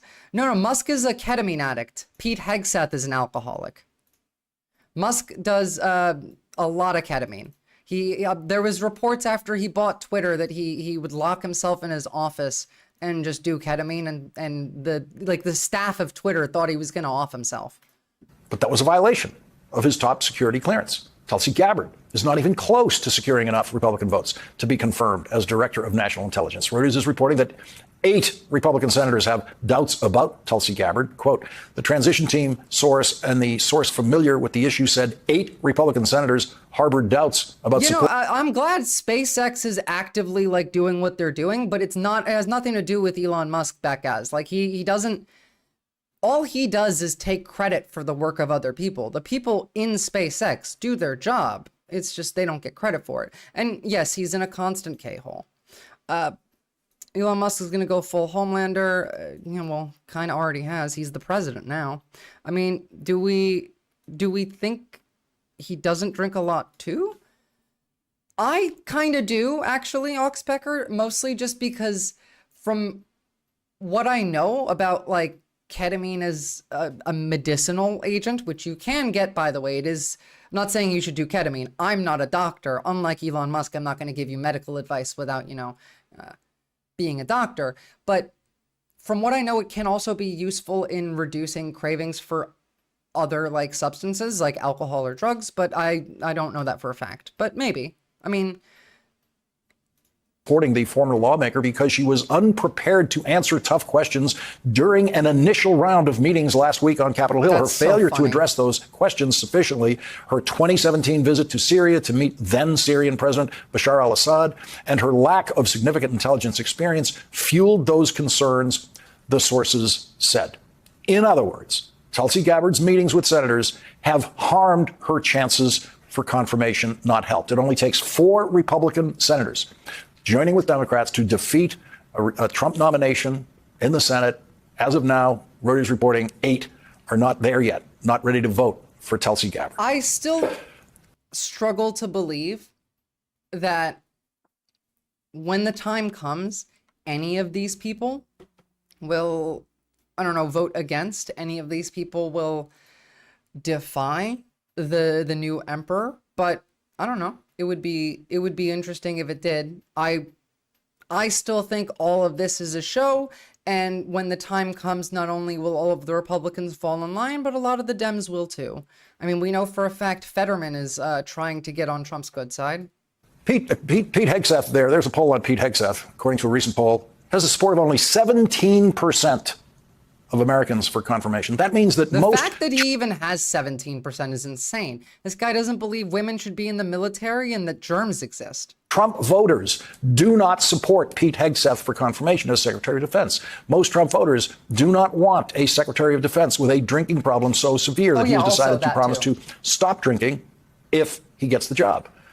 I'm never going to get over that. And if any of you have ever known like a drug addict or an alcoholic, then you know I promise I'll stop when X is just so funny to hear coming from it would be funny if it wasn't terrifying to hear from the guy who might be in charge of the military. My mom doesn't think women should be in the military. Yeah, but your mom has that Republican brain rot. And your dad being an alcoholic doesn't make him a bad person, but it does mean that he shouldn't be in charge of the military. That's the thing, right? Like being an addict doesn't make you a bad person. That actually means nothing negative on you comes from being an addict. But if you are an addict to a substance like, I don't know, alcohol, heroin when it comes to RFK, ketamine with Elon Musk, any of the, like they make your ability to make decisions much less, I don't know, trustable, justifiable. It makes me worry that you might not do the right thing in that scenario with something of such a high risk. I was in active addiction for 15 years. It isn't so easy. Yeah, iodine and borderline. Do you like agree with me, by the way, in that, yes, there are functional addicts, but I really don't think that you should be Secretary of Defense if you're an alcoholic? Lauren Boebert can drink as much as she wants, though. That's true. Lauren Boebert can drink as much as she wants. Look at it this way. With the guy in charge always sloshed up in the military won't get anything bad done. Well, that's the thing. It's the guy who's always sloshed up. What if he's an angry drunk? What if he's the type of drunk that is also a neo-Nazi and a Christian like nationalist and wants to start a crusade and kill a whole bunch of brown people? Imagine having an ex-male. Yeah, I'm not going to be doing that. My dad would be a better Secretary of Defense than Pete Hegseth for that. That's for sure. You know what? I agree. I'll give you that one, Lord Fluffy Art. And of course, like women in the military is a good thing. It's ridiculous that, again, coming from people who lie openly, not that they believe this, they just want women to be property. If I were drunk and I had the nuclear codes back in the day, I would have done some stupid shit. Nothing ever happens. Yeah. New here and love your content. Thank you. Thank you, sister to all. You're very welcome. Robert Kennedy Jr., who was a heroin addict in college, nodding off in class, didn't take a single pre-med science course in college, not one. He could not have passed a single. So this means that I am more qualified to be Health and Human Services Secretary than Robert F. Kennedy. Just on the premise of I have taken pre-med like university classes and passed them. I passed pre-med bio, organic chemistry, and inorganic chemistry. So I am more qualified than Robert F. Kennedy. Science course in college, not one. He could not have passed a single pre-med science requirement. He is the most unqualified nominee for Secretary of Health and Human Services imaginable. Today, Republican Senator John Kennedy of Louisiana, who is no relation to the nominee, who has not yet met with Robert Kennedy, did say something today that Robert Kennedy sharply disagrees with. Polio vaccine has saved hundreds and hundreds of millions of lives. He did cut up a whale. Robert Kennedy Jr. Wait. Yeah, before we get to this, because this is ridiculous. But yes, he did cut up a whale, and I don't understand why he admitted to all of the like animal abuse. No one asked half the time. He was like, I've eaten a dog, but I wouldn't eat a human. No one asked whether he had eaten a dog or whether he'd eat a human. I can't believe that the bear story for Central Park comes from him. I remember the bear in Central Park. I was there. I was in New York. But, yeah. I feel like buying him a whole bunch of raw milk. Yeah, get that for him for Christmas. My point is, as a man, my emerald stance is that it is my place to protect my women and children, not hers to protect me.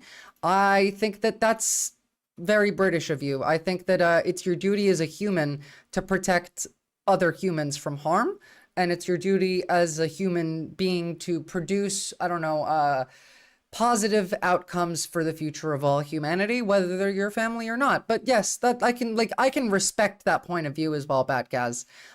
He said he has brainworms. No, yeah, I know he has brainworms. In fact, I still argue that the woke mind virus is actually real. It's just RFK's brainworm. And what it does is instead of it making you woke, it makes you think that the woke mind virus is real and that it's everywhere. Real quick. The outcome of that mind virus is very clear if you walk around the streets of downtown San Francisco. It is the end of civilization. The outcome of that mind virus.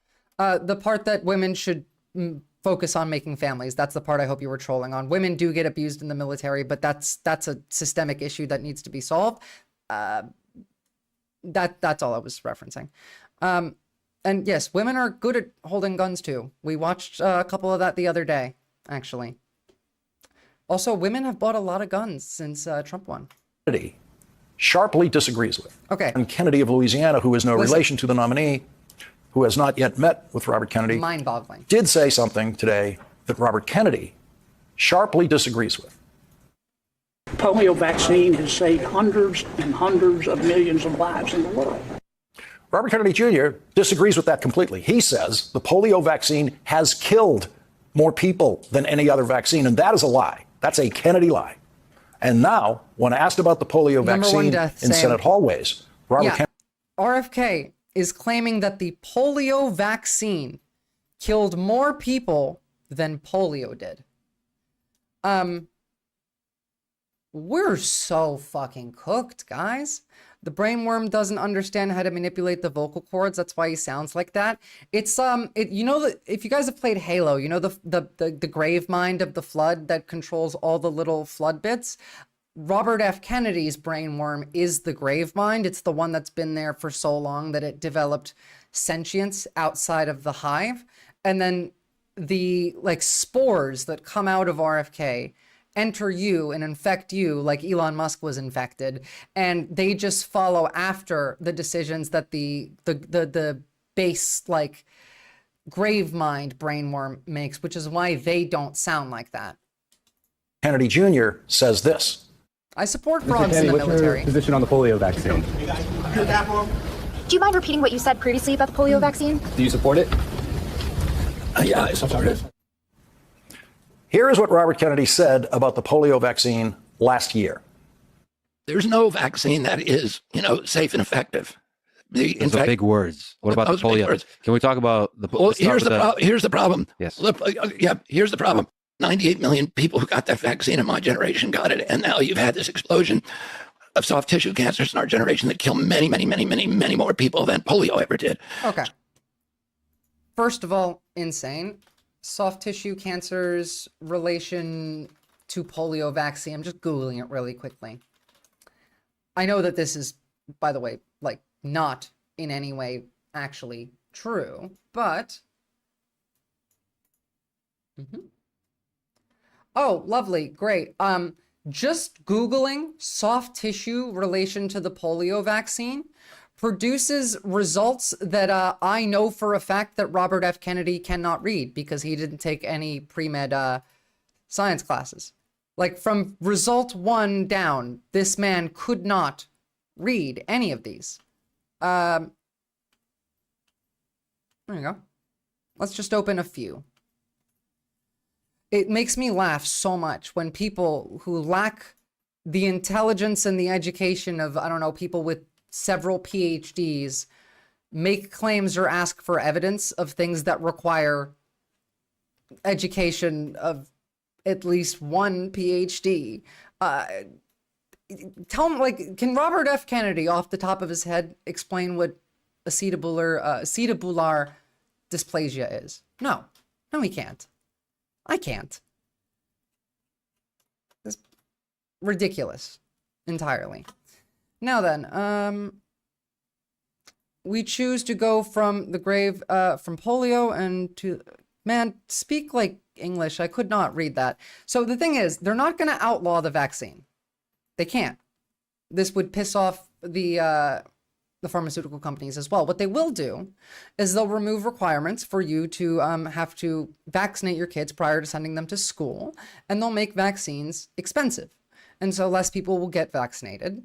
And I mean, most of you are fine if you got your polio vaccines. Will you donate to my charity of lozenges for RFK? Man, you guys got to donate to me first. His daughter said her life with him was always weird. He's also like raped his daughter's babysitter. That we covered that one before as well. Speaking of, by the way, for all of you new people here, because there's a lot of you, I suppose you might occasionally want to be able to look at things that I reference in the past. Here's my living source document that I'm still compiling, but it has a lot of the sources I've used so far. Kennedy posted that weird tweet last week where he showed a plate of pasta covered. Yeah, just looking at that tweet gave me like E. coli on its own. The medical care should be free to everybody. You missed just an hour ago back, Gaz. They do not want that at all. Source, RFK said so, and anyone who contradicts that is in on the secret fake news agenda because of reasons.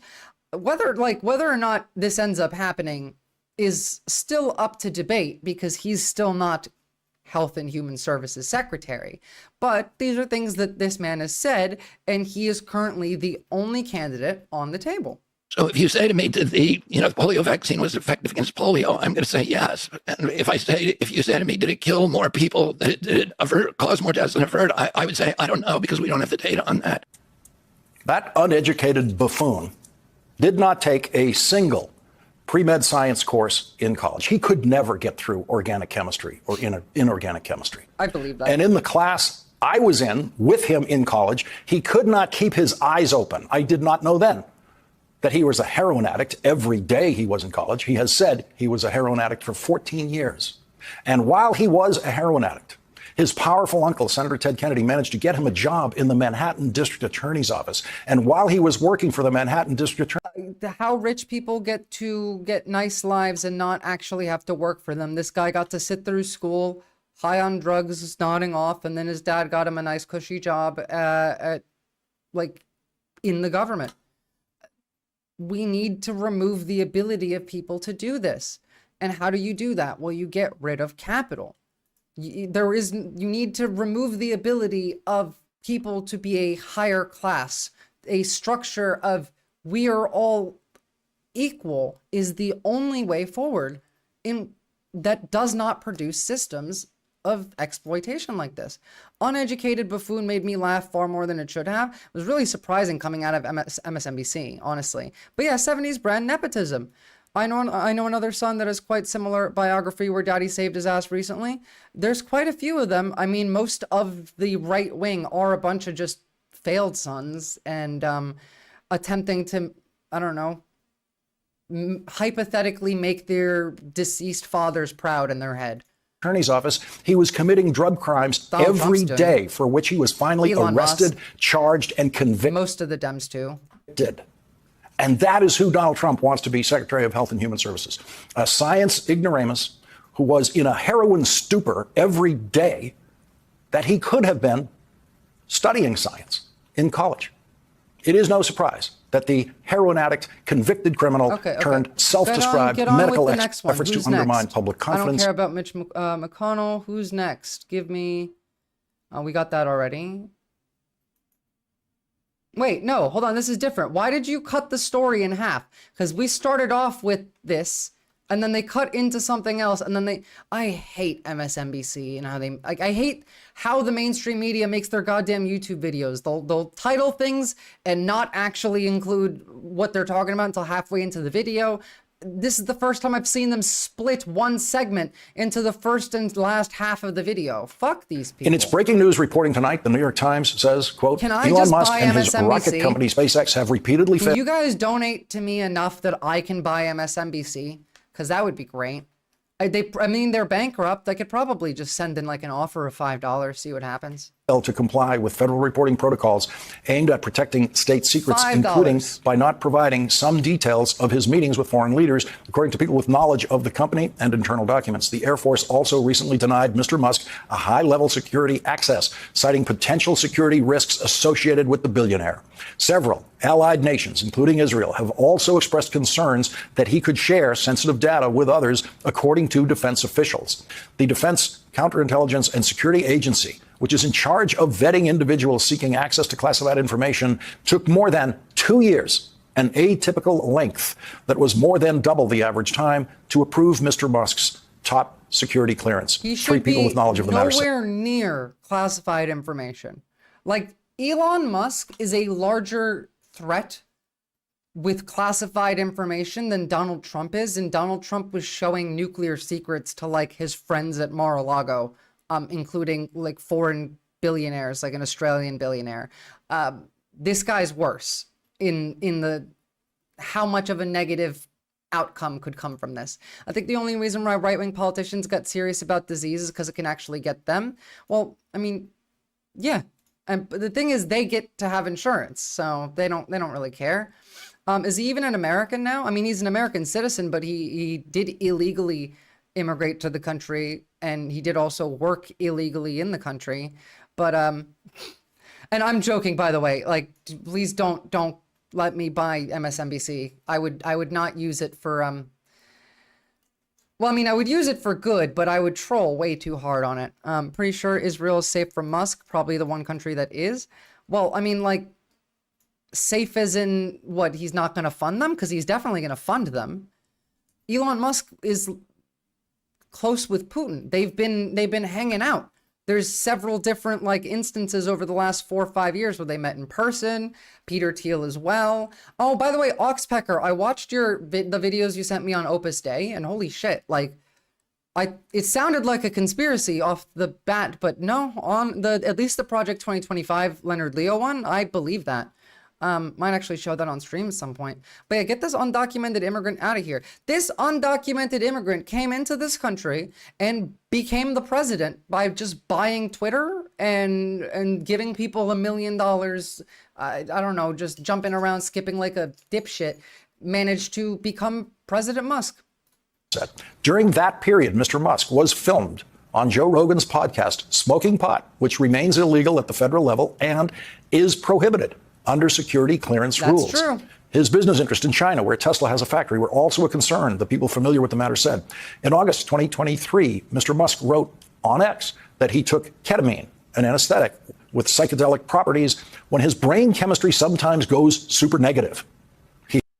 Okay, let me, yeah, South African emerald gangs destroying our country. Genuinely, like, both Thiel and Musk are apartheid South African illegal immigrants. Actually, no, Thiel was not an illegal immigrant. He came into the country illegally, probably.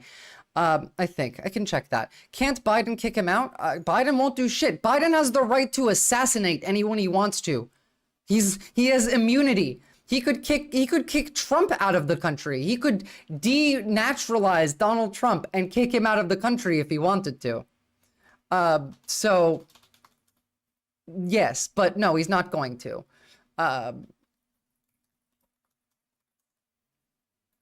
It shames me as a Brit that our BBC was once widely respected, has now been bought and paid for. We got it over here with the ABC in Australia, too. He has said he has a prescription for the drug. Any drug use is supposed to be disclosed to the Defense Department, but SpaceX and Mr. Musk did not report it at the time, 3 people with knowledge of the company said.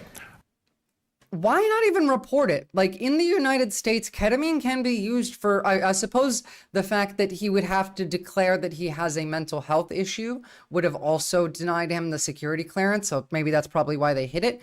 But ketamine is a valid medicine for drug resistant, antidepressant resistant, specifically severe depression and moderate depressive bipolar disorder, in that it's incredibly fast acting and it can be used in certain ways. But again, you need a doctor to tell you this. And actually, speaking on depression, later in the stream, I want to talk about this. This is actually really cool.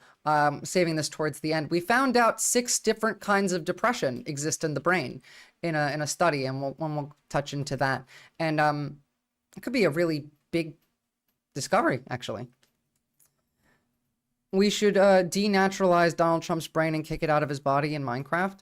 Well, like they are going to denaturalize U.S. citizens. If Joe Biden gave a shit, he could do it to them right now. I feel like having $400 billion would cure my depression. He actually has $600 billion right now. Around that time, the Air Force denied Mr. Musk high-level security access, the so-called Special Access Program status, which is reserved for extremely sensitive classified programs. 4 people with knowledge of the rejection said. SpaceX executives assured the Defense Department that they kept Mr. Musk out of the most sensitive classified discussions, the officials said. Yet Pentagon officials remain concerned that Mr. Musk has joined some meetings where such matters... He's been on phone calls with like foreign leaders. And by the way, from Rand Paul today, the Speaker of the House need not be a member of Congress. Nothing would disrupt the swamp more than electing Elon Musk. Think about it. Nothing's impossible. Not to mention the joy of seeing the collective establishment, aka Uniparty, lose their ever-loving minds. Yes, disrupt the swamp of billionaires in our politics by, I don't know, giving the guy who has $600 billion and will be the world's first trillionaire in our lifetime the speakership to the House of Representatives and make him 3rd in line for the presidency.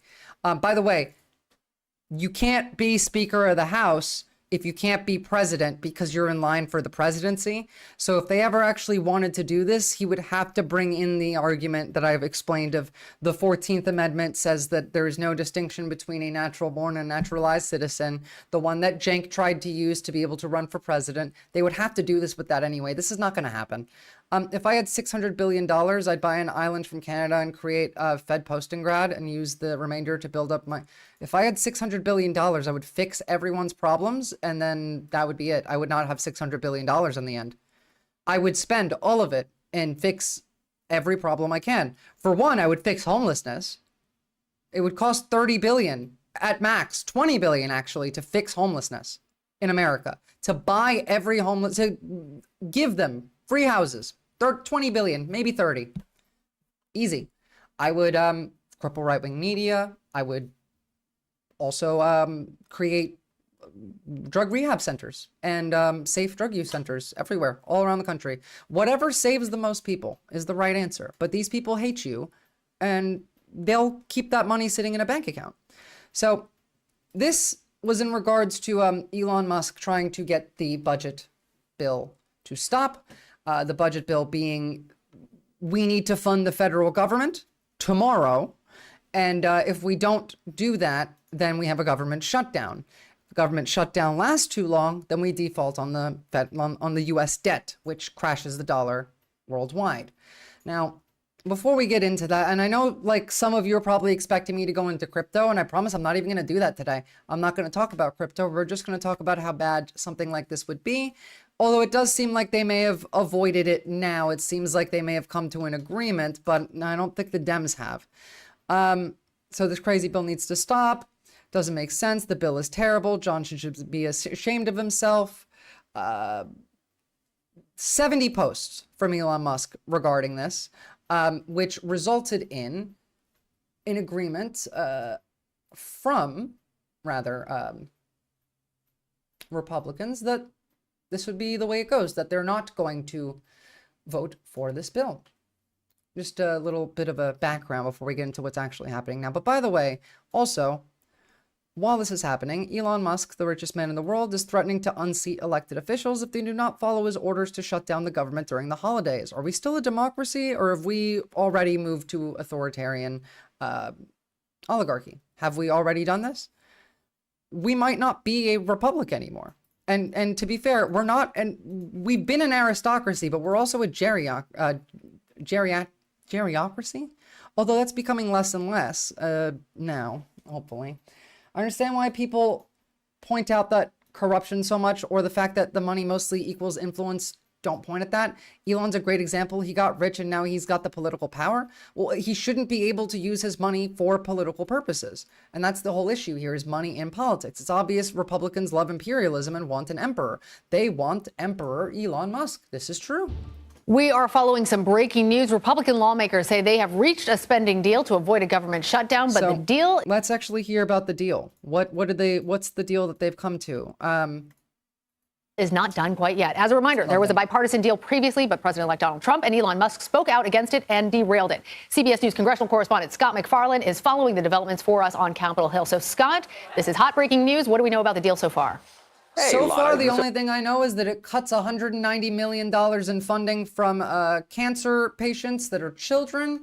And also that Tim Burchett says that he won't have had time to read it before it goes to a vote. Well, I haven't even seen any of the details, of course. It's going to be another one they're going to rush us to the floor, which seems to be the only thing partisan about these things, Jake. Actually, $100 billion in there for disaster relief. We need disaster relief, but we've been up here for 2 weeks. We should have passed an individual bill. And where do they come up with the figure $100 billion? To me, that's problematic in itself.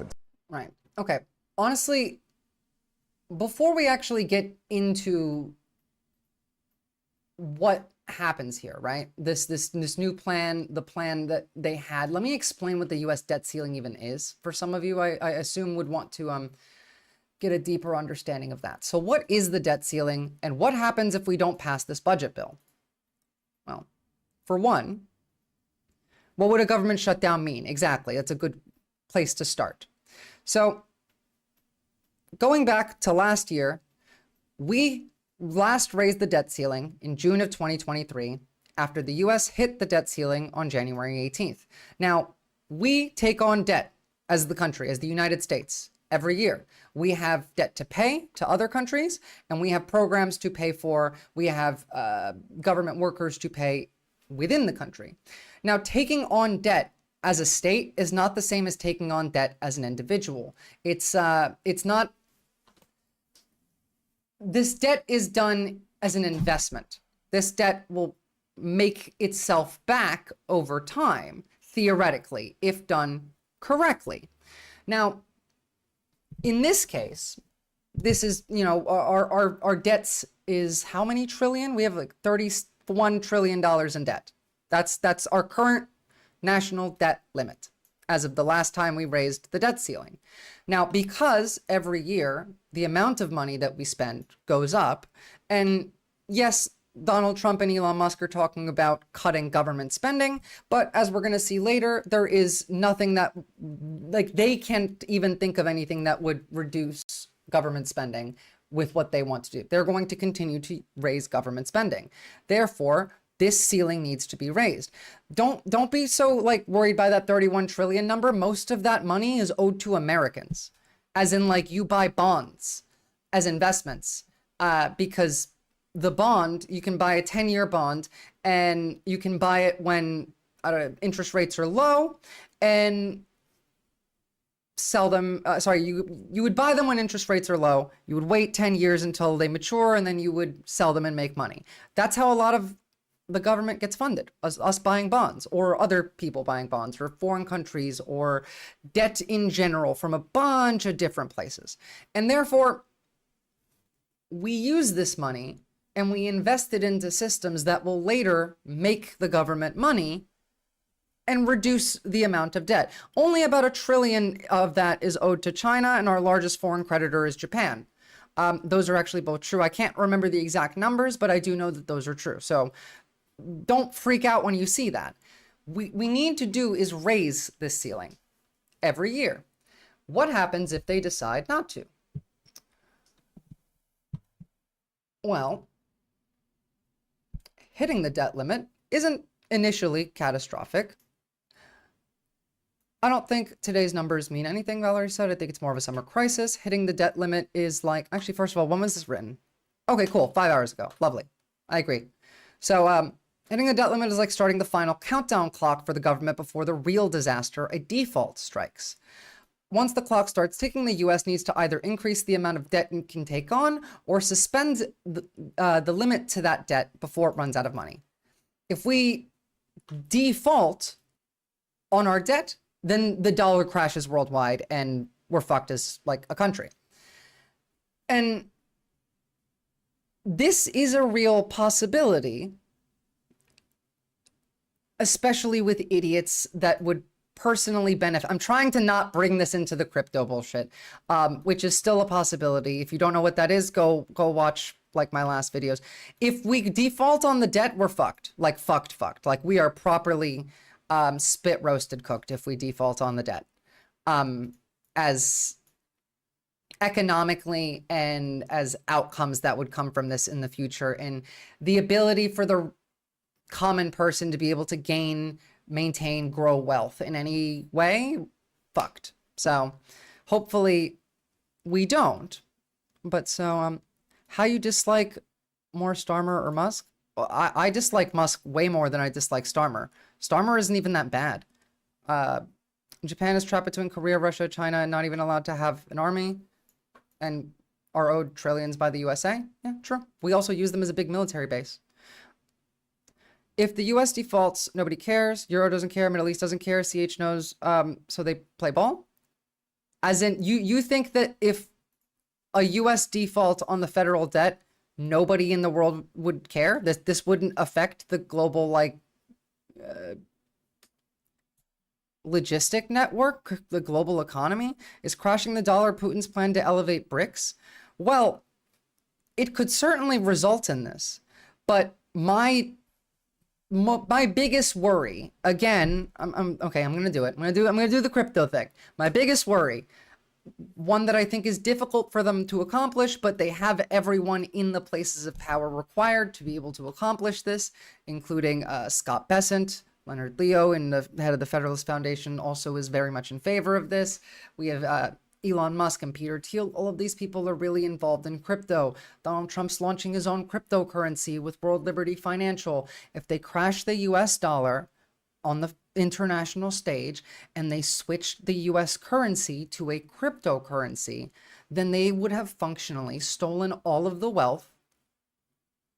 And that's it. It's over. Like crypto isn't like money. You can't print more of it once it's all mined. So they would just own all of the money and you would never be able to catch up. It would destroy your ability to build wealth. And even if they didn't do the crypto route, let's say they just crashed the US dollar and BRICS, benefit from it instead, this would still result in a massive, and I mean unfathomably massive wealth transfer, more so than we've already seen since the election, from the working class to the rich, and an inability for the working class to ever be able to, produce wealth again. Just make more crypto. Why is it limited? Because you have to, you have to mine it like a blockchain. So once it's finished, it's finished. There's a set amount of crypto that exists, like 60-something% of Bitcoin that can exist. It has already been like mined and someone owns it. So there's one guy that owns 5% of all the Bitcoin. If they switch the currency to Bitcoin, then that person now has 5% of the wealth forever. I can't believe crypto is still around after, well, that's the thing. It is a grift, and that's why it's still around, because it's a grift used by the wealthy, specifically a certain kind of the wealthy. Look at what happened with Hawk2a coin. Usually it's a rug pull thing. They convince you to invest in it, it goes up, and then you sell, and then you make money at the expense of all these other people. Well, to be fair, I'm not sure it'll even, it would be Doge or World Liberty Financial or Bitcoin. I hope that they are too stupid to accomplish this. This is difficult. This is way more difficult than, benefiting BRICS would be, for them to be able to do this. But if they manage it, this is them winning if they manage it. So once the clock starts ticking, the US, we got that. Yellen said in May 2023, letter to Congress, that money could run out by June 1st of last year. So the fact that we haven't run out of money yet is kind of impressive. We have extended it a little bit every now and again. Congress voted to suspend the debt limit just days before that deadline. After reviewing recent federal tax receipts, our best estimate is that we will be unable to continue to satisfy all the government's obligations by early June, potentially as early as June 1st, if Congress does not raise or suspend the debt before that time, the letter read in part. This was last year.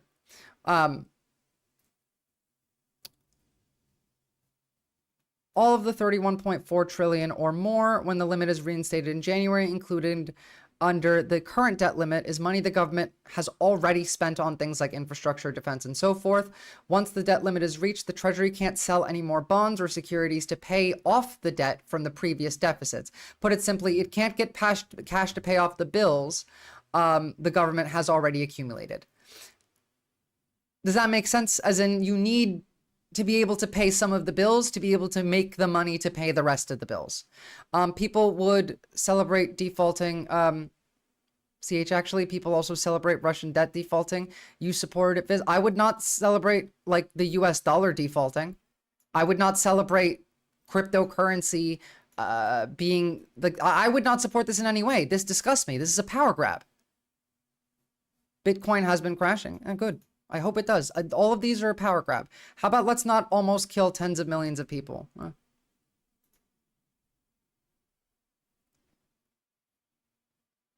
Looming. What debt do we have to Russia? What debt do we have to Russia, Nepfox?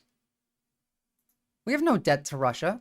Aside from like the money. Oh, sorry. Yes, that's the UK. That's not America, first of all. But that's seizing money from them. And then giving it to Ukraine as a debt from Ukraine. Yeah, I do. That's Ukraine's debt to the UK.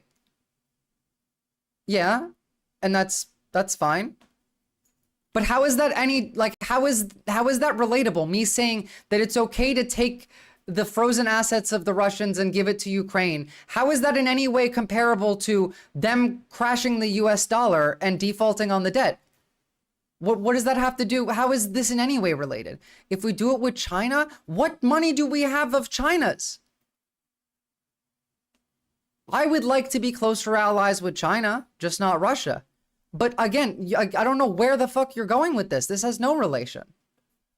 Now let's turn to the looming showdown over the national debt. The country is expected to hit the debt ceiling this week. Yeah, it would make the world Congress created the debt limit back in 1917. It's the maximum amount of money the federal government can borrow to pay its debts. If Congress does not raise that limit, the government could default. Now, what does that look like? Economists say the consequences could range from higher interest rates to a stock market crash, recession, and millions of job losses. Alice Barr is tracking all this for us today. Alice, I don't. Congress sending any kind of signals about what's coming China, next? But I don't hate them anywhere. Like they're not as big of an issue for me as Russia is. One issue at a time. Anyway, why did we hit the debt ceiling last January?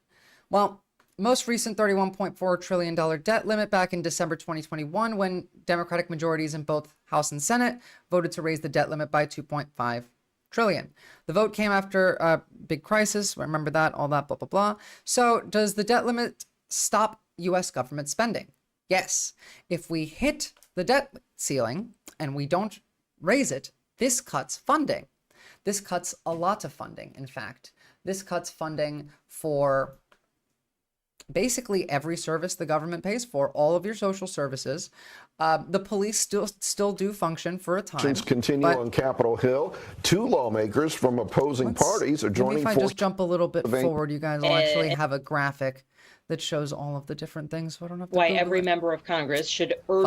Congresswoman Abigail Spanberger, a Democrat, teamed up with Pennsylvania Republican Brian Fitzpatrick on the legislation. Spanberger says the message to one Congress issue is at a simple. time, though. If you don't do like, we can deal with China after we deal with the one that's more prominent. You know what I mean? Does that make sense to you, Art? As in, put out the largest fire first. Okay, so what stays open and what shuts down under just a shutdown? So this is, let's say tomorrow they don't pass the bill and the countdown clock till the default has begun. We have not defaulted. We're not there yet. It's not, I know, I don't like it either. So what stays open? Emergency personnel continue to be employed, including the active duty military, federal law enforcement agents, doctors and nurses working in federal hospitals, air traffic control. They stay working. Members of Congress continue to be paid because their pay cannot be altered by direct law. Of course. Mail delivery is not affected for now because, they want to privatize the U.S. Postal Service, which would be horrible. But for now, that runs in and of itself. Some offices, such as the Patent and Trademark Office, can rely on operating reserves to remain open for a few months. Sometimes D.C. municipal government remains open. However, most municipal governments tend to not get any funding. Government shutdown means full shutdown. For the Department of Defense, at least half the civilian workforce and the full-time dual-status military technicians in the U.S. National Guard and traditional guardsmen are furloughed and are not paid while the shutdown is in effect. Programs that are funded by laws that, other than annual appropriations acts like Social Security, may be affected by funding gap, as in anything that is funded by Congress, down, gone. The further this goes on, the worse it gets, obviously. So far, this Wikipedia article's explanation of it is based on things that have happened. A lot worse could happen. When we get to state governments and county governments,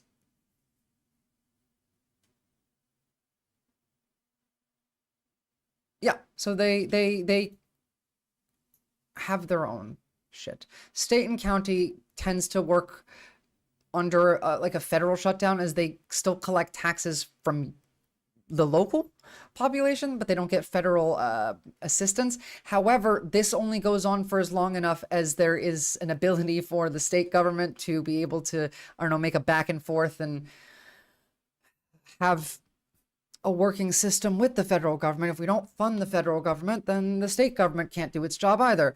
This would unironically be funny if they just went completely, fully crashed all of the system and produced anarchy. It wouldn't be good because we wouldn't have the things required that would be required pre-anarchy to produce anarchy that's beneficial. But, also, you can never be friends with China. Stop that. China has no friend. I want to be economically closer with China instead of, creating trade wars and try and incentivize not starting a war with them. They're not aggressive in the same way towards us as Russia is. I feel like maybe we can make some change on that front. They seem rational. Anytime I've seen Chinese statesmen, even just debating Westerners, they seem at least a degree more ration-based rather than just outright ignore reality.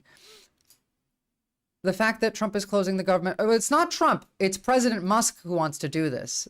Vice President Trump is not in favor of this. So is this designed to crash the government while the DNC is still in charge? Well, it would. However, let's hear what's actually happening now, because they have come to some sort of an agreement, but I don't think this agreement is going to last. I didn't say they're not aggressive. I said they're not as aggressive towards us specifically. Nep Fox, listen to things I say. And both China and Russia can get along with America if America lets go of its colonial ambitions. What about China and Russia's colonial ambitions? We're all imperialist, all three of us. I just would prefer all of the world's imperialist powers try and engage in, good faith behavior and more trade, positive engagement, rather than trying to fuck each other over. Okay, so here's the new plan. We are following some breaking news. Republican lawmakers say they have reached a... And I vehemently agree that we should be the world's police department. ...deal to avoid a government shutdown, but the deal is not... That we should be. I think right now, we should not let South Korea, Taiwan fall. Art, come on.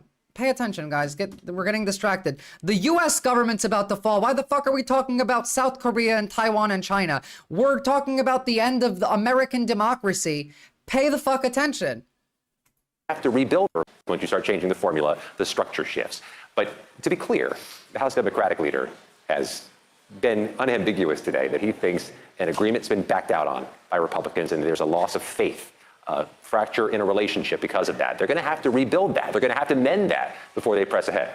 And usually that would mean concessions, but some of those concessions were exactly why President-elect Trump and his surrogate Elon Musk said that they didn't like the bipartisan deal. So talk to us, Scott, about their role in greenlighting this. And let's get real specific, actually, about the debt ceiling in particular and what the President-elect wants to see. In regards to this. He wants the debt ceiling issue to be gone from.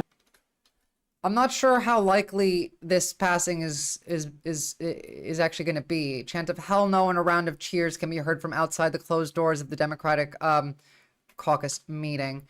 The start of his and yes, I want to start U.S. democracy too, but that requires, I don't know, getting rid of these people first. Whether that means getting rid of it altogether, ending the debt ceiling, nationalism which, is bad in all forms, or kicking it a couple of years down the road, that remains to be seen. But if he's going to do that, if he's going to insist upon that, and if this Republican agreement includes getting the debt ceiling off the table, it runs the risk of losing Republican votes.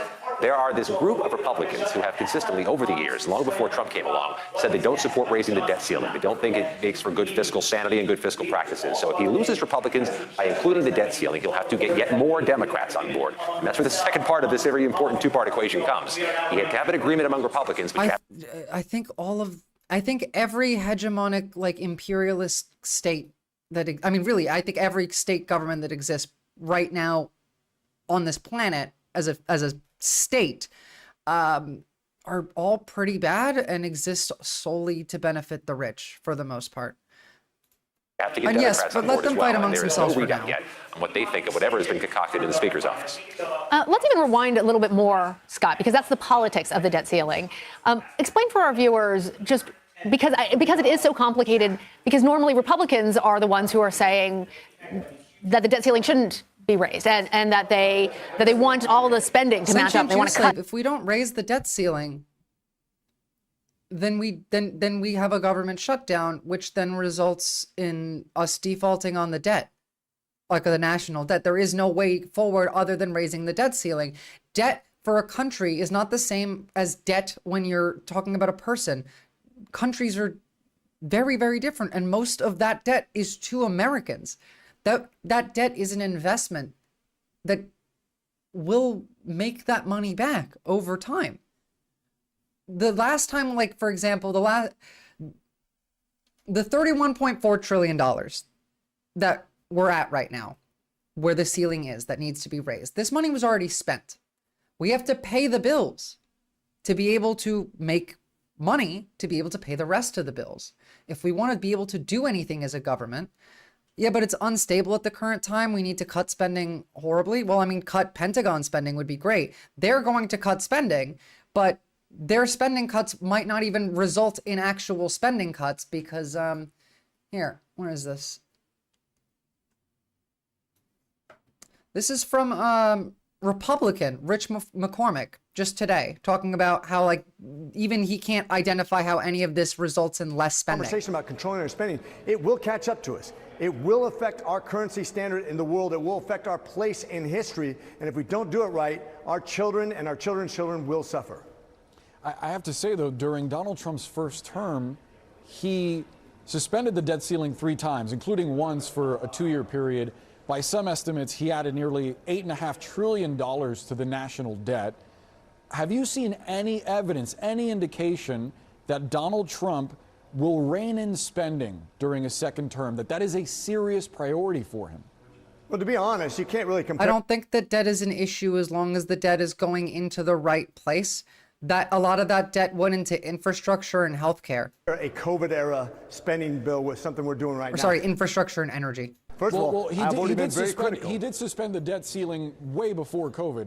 There was a 2-year suspension. But you said during his going back to entire 2019. presidency, and that's what I was addressing. And yeah, Congress does not give a fuck about children. Sorry, but you want to see the tax plan, Lord Fluffy Art? Are we going to tax the rich, or, well, here you go. Here's what the new taxes look like. Yeah, healthcare would be nice, but alas, unfortunately, there you go. Your taxes go up. The rich's taxes go down, just like we said. But that's President Musk for you.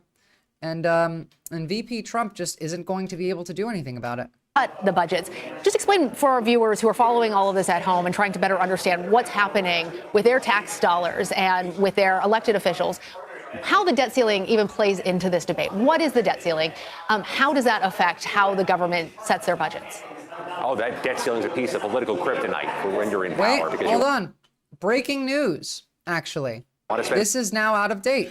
Ryan Nobles joins us now from Capitol Hill. Ryan, there is late drama there tonight. Lester, that's right. The latest move by House Republicans, a new vote. Their proposal on the House floor failed dramatically, leaving the GOP scrambling for a Plan C as the deadline before a government shutdown approaches.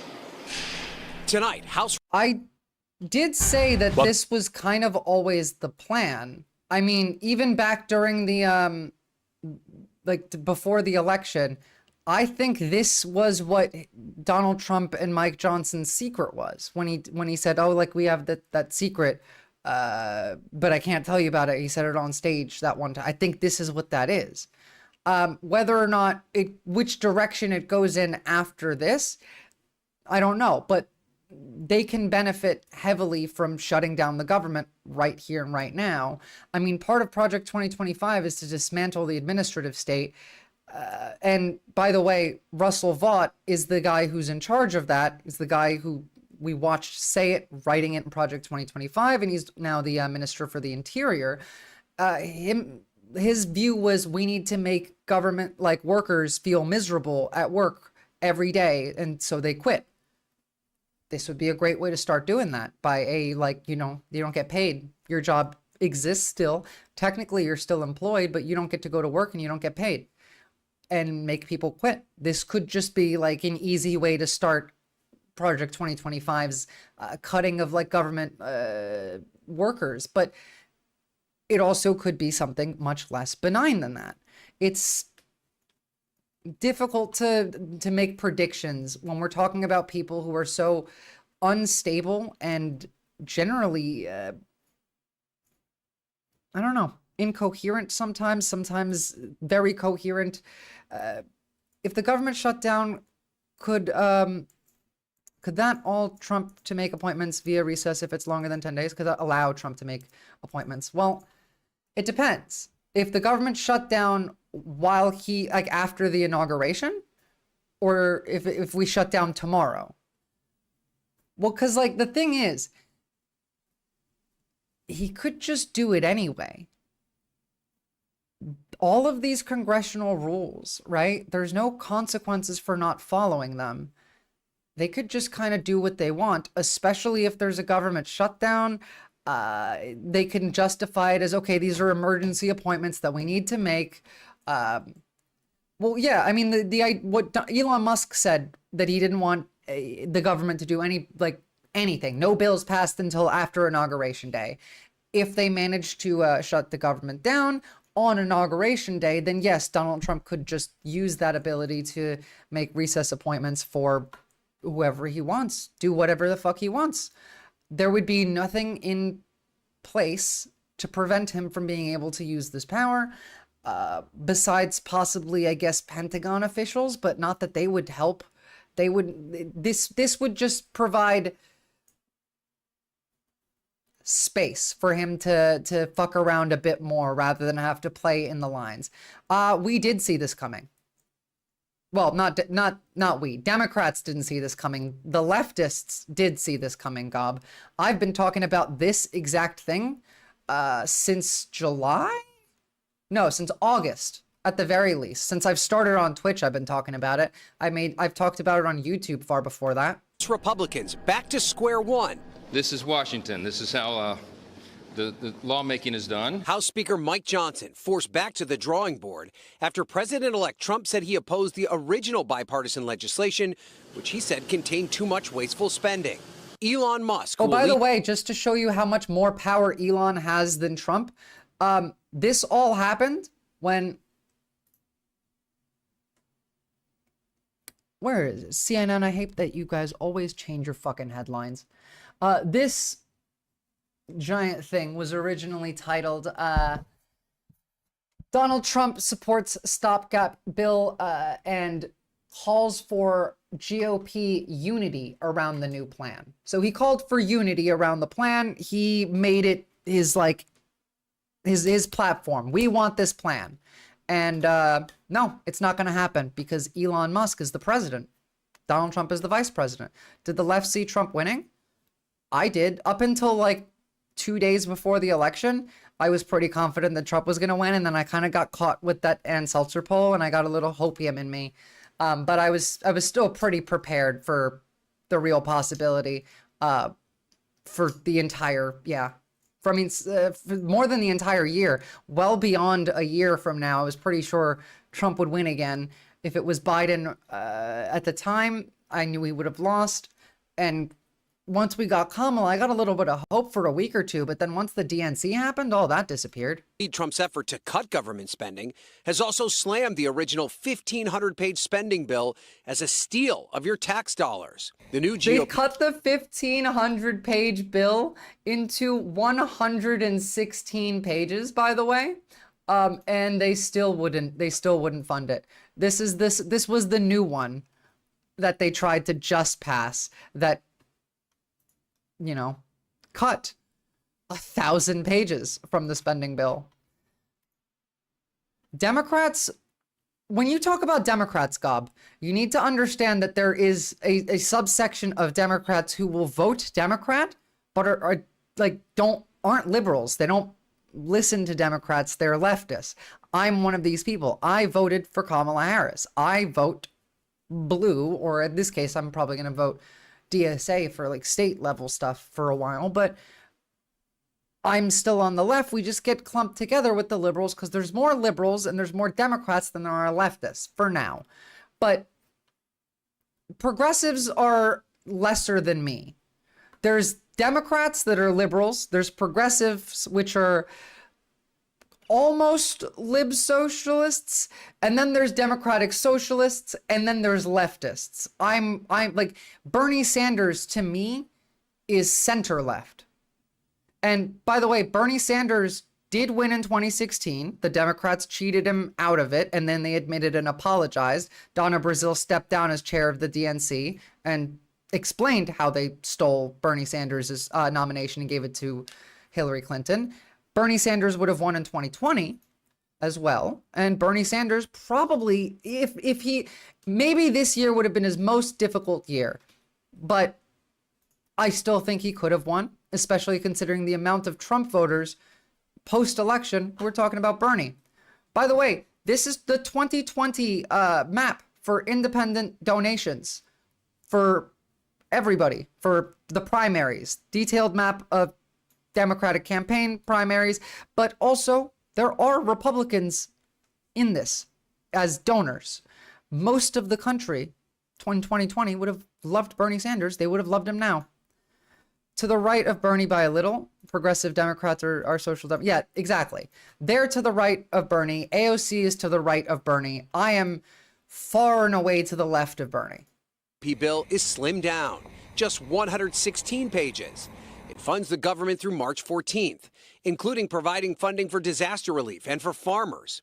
And in a direct ask from Trump, includes a provision to extend the debt limit, the ability of the federal government to pay off its debts, through 2027. And the new Republican plan cuts many items in the bipartisan bill. And yet they still didn't pass it. Conservative backlash, including a plan to raise the salaries of members of Congress and funding for a new Francis Scott Key Bridge in Baltimore. Trump was quick to back the deal. I find it hard to acknowledge the so-called radical left as American conservative media. Well, yeah, so I am the woke that they're terrified of. I am the radical left. I am the enemy from within. And yes, we hold no institutional power because the left infights. It's like we're allergic to power. We have to argue on all these little points. We have to police each other's language. You have to make sure that like what you're doing is not in any way doing anything wrong. You can't work towards good outcomes 100% optimally all the time. And if you don't do that, the left gets mad at you. I get yelled at by the left all the fucking time. These people are allergic to power. the liberals, the Democrats, the center left, the center right. These people are allergic to power. And it's funny how the enemy within wants to help America, all Americans, not just the 1%. It's almost like it's a psyop, eh? Writing all Republicans and even Democrats should do what is best for our country and vote yes for this bill tonight. House Democrats slamming the new bill, saying it does. Yeah, okay. Well, they're not going to be voting for it. I just want you guys to see, like, everyone understands that this is oligarchy and nothing less. Like Christmas hanging by a thread. Well, first off, I'd like to say thank the Lord God that I am not in Congress anymore.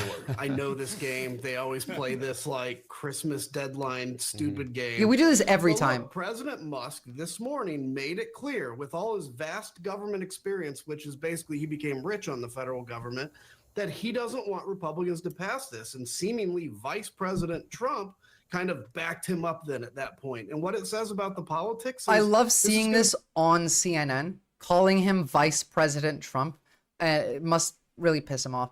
But I'm still mad that I said this first. I recorded first instance of calling him President Musk was me. Be a messy 4 years. The whole debt ceiling thing. Donald Trump is making it clear that he wants the debt ceiling to go up. By the way, the debt ceiling is going to have to go up. It has to but go up. He doesn't want to have to take ownership for it because he will again for 4 years. Look at the Democrats and blame them. Here's the difference between the debt ceiling going up between, I don't know, someone like Biden and someone like Trump. Under Trump, the debt ceiling goes up because tax cuts need to be funneled to the wealthy. They need to funnel wealth from the government and embezzle it into their own bank accounts and into their friends' bank accounts. Why does the budget go up under someone like Biden? It's because they invested, money in infrastructure upgrades, in energy infrastructure, in the building factories for us to start building large semiconductor plants in America. There is a difference in where this money goes, and there's a difference in that debt, because let's say if you spend that money on investments that make, I don't know, the country improve, the working standards, the production, the capability of the country to improve. No, it hasn't begun yet. You're not going to feel the infrastructure until midway through Trump's term, and he's going to take credit for it. All of this takes time. Government is slow. Everything moves very, very slowly when you're talking about politics and policy. And that money, eventually, if it's an investment, makes its way back. You know why? Because this isn't trickle-down economics. This is trickle-up economics. You invest that money in the very bottom, and that money grows like a plant. You spend money on infrastructure, on creating factories to produce specific things that we need, and then these industries grow and produce money. Whereas President Musk just wants to give $7 trillion to himself and the rest of his friends, and between Muskonomics and Trumponomics, that debt ceiling will still go up, that debt number will still rise, but you'll never make that money back. They're just stealing it. They're not putting it into anything that produces anything. They're not, it's almost like value instead of worth. They're not taking, worth instead of value. They're not taking value, they're taking worth. They're taking all of it. Kleptocracy is a pretty good way to put that. How can a country as rich as the US have such bad infrastructure? It's because we didn't spend any money on it for a very long time. But you'll see much better infrastructure in the US within the next 4 years. And Donald Trump's going to take all the credit for it, even though Joe Biden is the one that put the money in place, put all of the systems in place, and started the work on it. You think Joe Biden changed shit about that, where they passed the infrastructure bill this year, motherfucker? It hasn't even been a year since the bill passed. You think that that's how quickly that government works? You think that's how quickly that's being implemented? Elon Musk is acting like a useful idiot for Peter Thiel, and he's way crazier than Musk alone. This is true, but really both of them are useful idiots for Putin. But, we've covered Thiel before. Musk is really fucking benefiting, though, because A, not only did he get $200 billion richer since the election, but on top of this, we talked about this last time. Donald Trump came out as opposed to crash testing being reported for Tesla, because Elon Musk doesn't want his autopilot data for crashes reported to the government. And let's find out why, eh? Why billionaires that are now suddenly the president get to just change laws and ignore regulations for their company while it's actively killing people. This is murder, by the way. This, in my opinion, in my understanding and my ethical moral worldview, makes Elon Musk a murderer alone. Just this. And anyone who supports it, by the way. On the morning of May 5th, 2021, Stephen Hendrickson was driving his Tesla Model 3 to work. His car was in autopilot as he drove through Fontana, California. True, Lasso. At about 2:30 a.m., an overturned semi-truck appeared in front of him. Moments later, he was killed.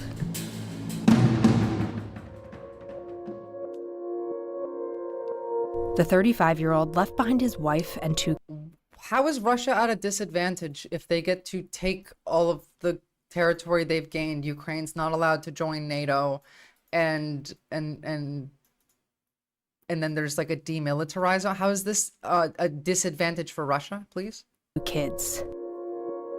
This crash is one of more than 1,000 that Tesla has submitted to federal regulators since 2021. I mean, they might not be useful idiots for Russia, but like, explain to me. Video and data gathered from these crashes by the Wall Street Journal shows that Tesla's heavy reliance on cameras for its autopilot technology, which differs from the rest of the industry. This will not be a reality that is safe to use anytime soon.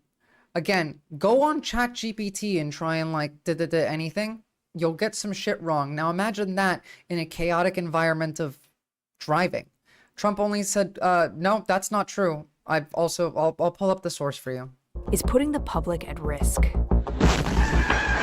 Tesla's operating in autopilot have been involved in hundreds of crashes across U.S. roads and highways. We don't have the technology to create like a computer that can take into account all the random shit that could happen on the road. Tesla's operating in autopilot People have been can barely involved in drive. hundreds of crashes across U.S. roads and highways since 2016. Over the years, Tesla CEO Elon Musk has maintained the technology is safe. I do think that long-term it can reduce accidents by a factor of 10. We're solving just a very important part of AI, and one that can ultimately save millions of lives and prevent tens of millions of serious injuries. The safety per mile is better than human driving. Leading expert on autonomous driving, Missy Cummings, who's been critical of Tesla, warned of the risk. Popshevsky, hello. And I hope it's nice over there in Kazakhstan. By the way, just so you know, Ukraine has also put forward their own ceasefire agreement. Look, I know we'll get back to Musk in a second, but begin this hour with breaking news. Volodymyr Zelensky has suggested that he's prepared to give up some parts of Ukraine to Russia for the time being, so long as there is a ceasefire and his country is given NATO membership. The Ukrainian president. I think that's a better deal than anyone else has put forward. Risks of semi-autonomous vehicles in 2016. There is no question that someone is going to die in this technology. The question is when. Cummings has also worked. No, any kind of stalemate ends in Russia getting to rebuild its forces and just reinvading in 2 years. That's all the stalemate does. Any kind of a pause in the war, a DMZ. Unless Ukraine can just join NATO, then this will just reoccur. It's just a pause for Russia to catch its breath because, I don't know, they're getting their asses kicked. As a safety advisor for the federal regulator, the National Highway Traffic Safety Administration, or NHTSA. I am besieged with requests from families of people who have been killed in Tesla crashes. It's really tough to explain to them Russia's that, military capacity ain't shit. This is the way the tech was designed. Since 2021, NHTSA Russia has no military capacity left. Are you kidding me? All they have is empty threats. A series of investigations into. By the way, this is why they put so much time and effort into psyoping the United States. The only way they can win the Ukraine war is through this, which is why Elon Musk is the president. Pilot. They've released little information about them, and the cars remain on the road. Also in 2021, NHTSA ordered car makers to report all serious crashes involving semi-autonomous driving systems like autopilot. Ukraine is like annihilating their newer tech. Where was this? Okay, first of all, I'm not like a military person, but like Lord Fluffy Art is, and they told, so a US Bradley just absolutely melting this T90M. Oh, come on, turn the music off. Gob, you have no idea what the fuck you're talking about. Ukraine, like, morale is not high, but they're not doing badly. Ukraine has been winning this war this entire time. The Muscles said they want to flood us. They want to bring Russia. Well, I have said, if we give up on Ukraine, then Georgia's next, and then probably like Kazakhstan and Belarus and Hungary and Lithuania, and they'll just keep going. Why would you not keep going if no one stops you? Just like how if nobody stops Elon Musk from, I don't know, killing thousands of people, then they'll just keep doing it. But much of the data all of these people are evil and they hate you. Because the point here, regardless of whether you're a corporation or whether you're a country, is you want power and money for yourself and fuck everyone else. The company considers it proprietary. To unlock it, the journal gathered reports from individual states and matched them with the crash data Tesla submitted to NHTSA, and found that long-standing concerns about the autopilot technology are showing up on America's roads. Through their, of the 1,000 plus crashes Tesla submitted so far, the journal pieced together Can we get through like one stream where we don't get derailed by Russia or China? Just once? Like tomorrow I'm going to talk about foreign policy. Tomorrow I'm going to be talking about Syria and Israel. Can we like maybe not get derailed by foreign policy while we talk about America stuff just one time, please? Hello, certified garbage. I just want to see if it can happen, honestly. At this point, I want to know if it's possible. Long-standing concerns about the autopilot technology are showing up on America's roads. Of the 1,000 plus crashes Tesla submitted so far, the journal pieced together 222 and found that 44 of them occurred when Teslas in autopilot veered suddenly. 31 occurred when a Tesla in autopilot failed to stop or yield for an obstacle in front of it. I know, and that's why I thought we'd get into it tomorrow. Because Russia's funding Iran, who's funding Syria, but Russia's also like funding with trading with Israel. Russia, Iran, Israel, they're all working together. We covered all of that. Yes, we are too brain fucked. Genuinely, we're all of our brains have rotted. Please, it's TikTok, man. It's TikTok. It's just TikTok.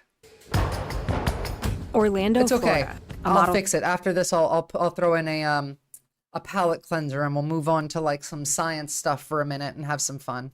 3 drove into the back of a stopped police car that was attending to a disabled vehicle. Guadalupe County, Texas. A Model 3 plowed through an intersection and off the road. They're already going to remove these regulations. Crashes, like the one that killed Stephen Hendrickson. He'll never have to report any of these. Account for the most serious injuries and deaths in the cases the journal unlocked. And then he's going to get to be able to go and say, look at the high safety ratings for the Teslas after legally not being required to report crash tests. Or crashes data. Not even tests. I had to hang up the phone and look at both my kids as they're crying. And they're telling me to tell them it's not true. That their dad was in a car accident. Yeah, he won't be coming home. Shard Spork. Tesla has said drivers operating in autopilot need to be ready to take control at all times. You know, and by the way, just remember, they're going to constantly lie to you and talk about how perfect and wonderful everything is. They say Stephen Hendrickson was warned to keep his hands on the wheel 19 times before he crashed, and that his car initiated braking before impact. But whether or not a driver is alert, it's important to know how autopilot performed, and that can only be seen through the large amounts of internal video and data Teslas record. The journal obtained video and partial data from the... I don't think he's a psychopath. I do think he's an unlikable, eccentric ogre. What I think Elon Musk is is a loser. I think he's an insecure loser who did not get enough attention from his family, who was bullied as a kid and then learned that if he used money, he would not get bullied. And just, he's exactly like Trump. He just wants everyone to like him and pay attention to him. The only real difference here is that I don't believe that Donald Trump actually believes the things that he says.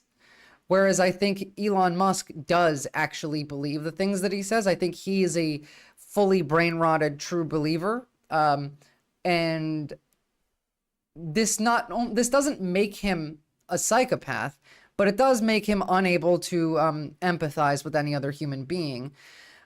And a lot of that could just be the fact that he has more than a specific amount of money. We all know that after a certain level, money just harms you.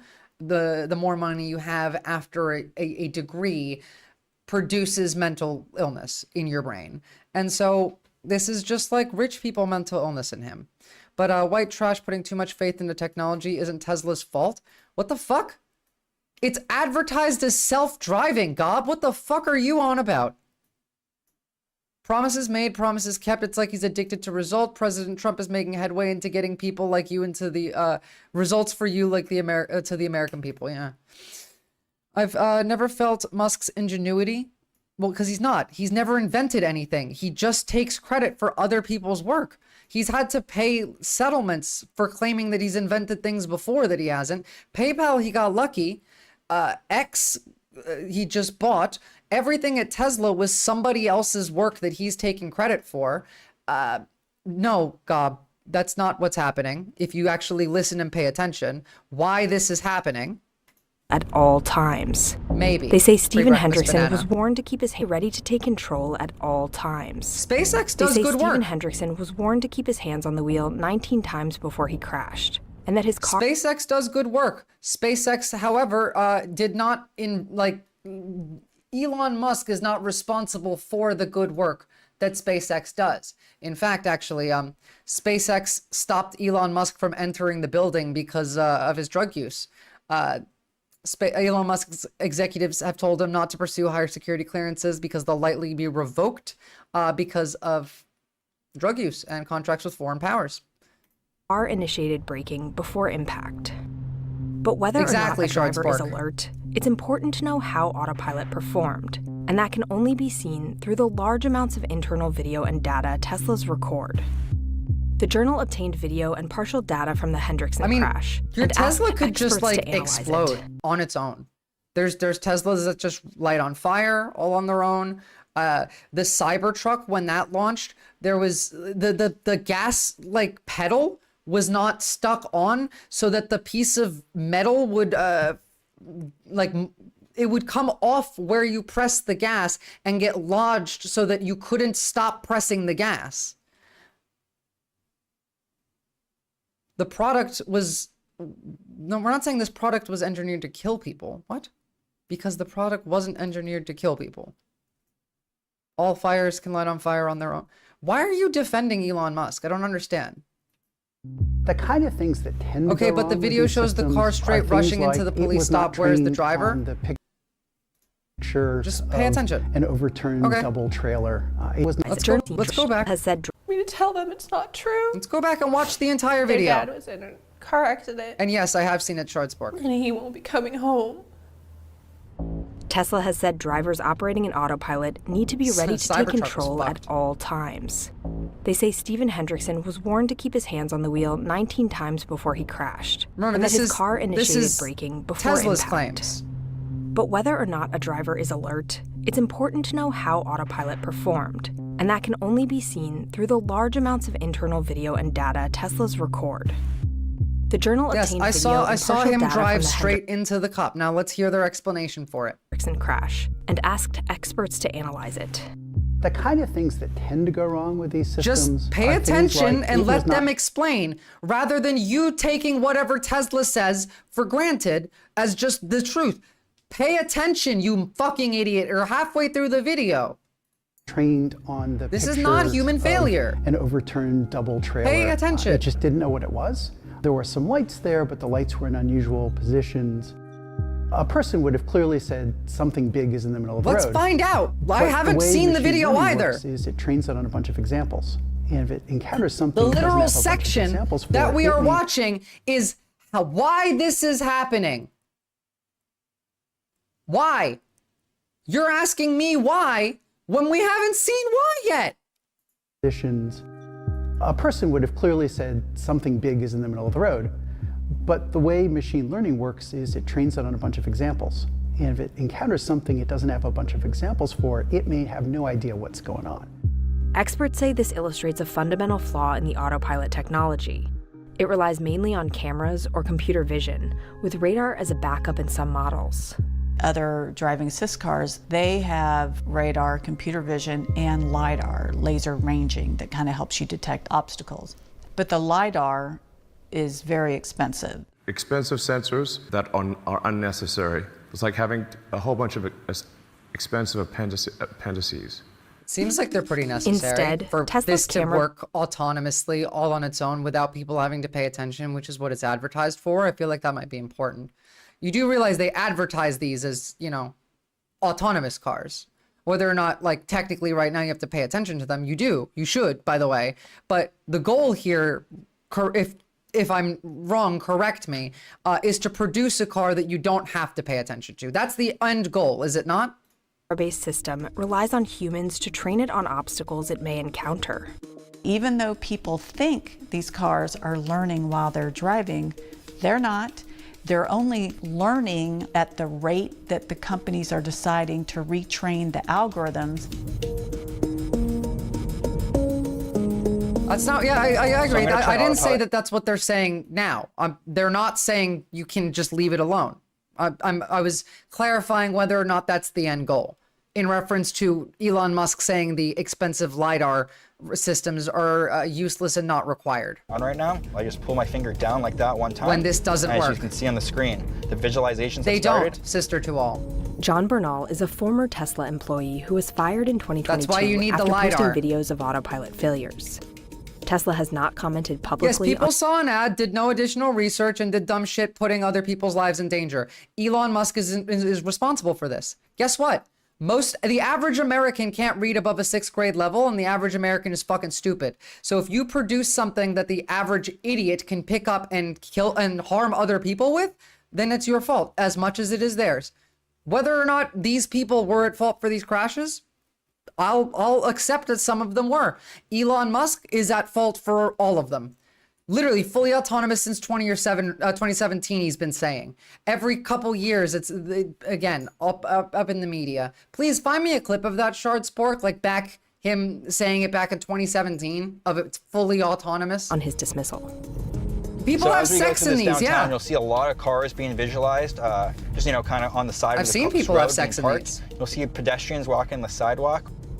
Originally started at Tesla in August 2020 as a data annotation specialist. No, honestly, I argue if you're fucking in your Tesla on the highway and you crash and you die because you're in the middle of having sex in your autonomous vehicle, then it's Elon Musk's fault. That role primarily relied on me taking image data and labeling it to train the technology. I mean, it's also on what your a car fault, was, but what a pedestrian was, maybe an animal, a lane line, or what a red light was. That way, with this image data training, the vehicle would then know how to operate in a real-world situation when that data came through the cameras. And this is never going to be a system, not in our lifetime, that can function perfectly safely. Again, the human brain can't comprehend the amount of random, unexpected things that could happen. People are not rational. Behavior is not rational.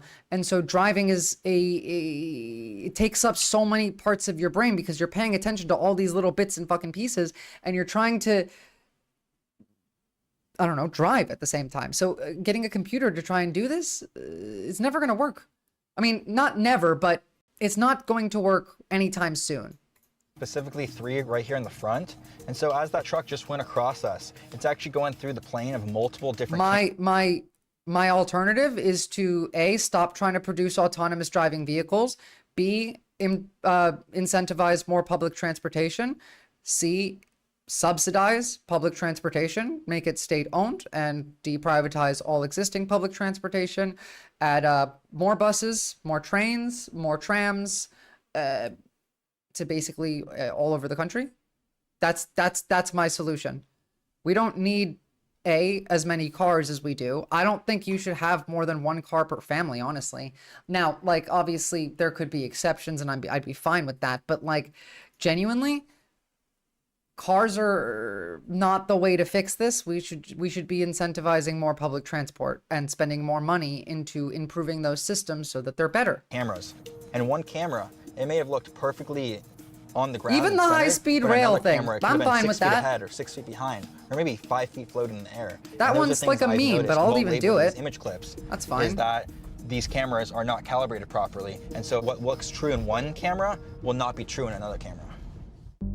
If the cameras aren't seeing the same thing, they can encounter significant challenges identifying. Motherfucker, yes, I've lived in 6 states and I've taken public transport. They need to make public transport better.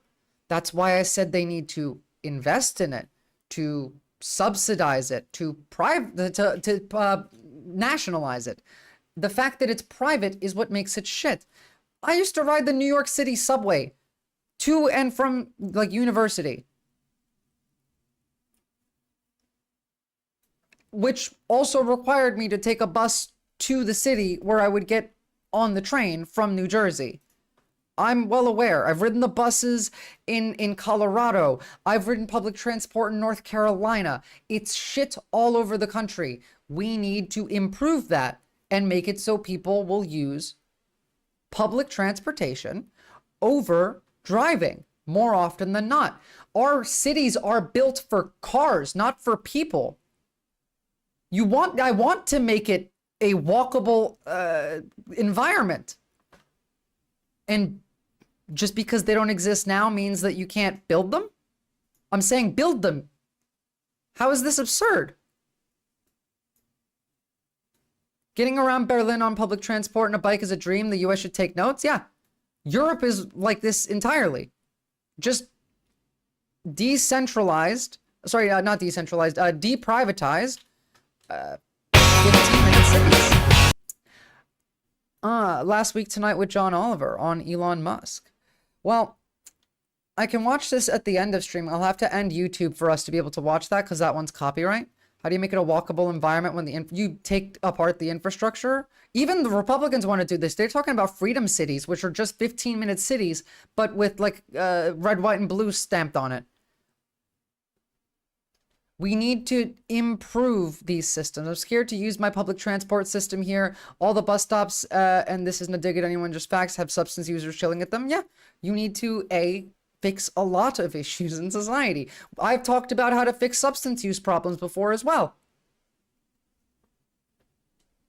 We don't even try.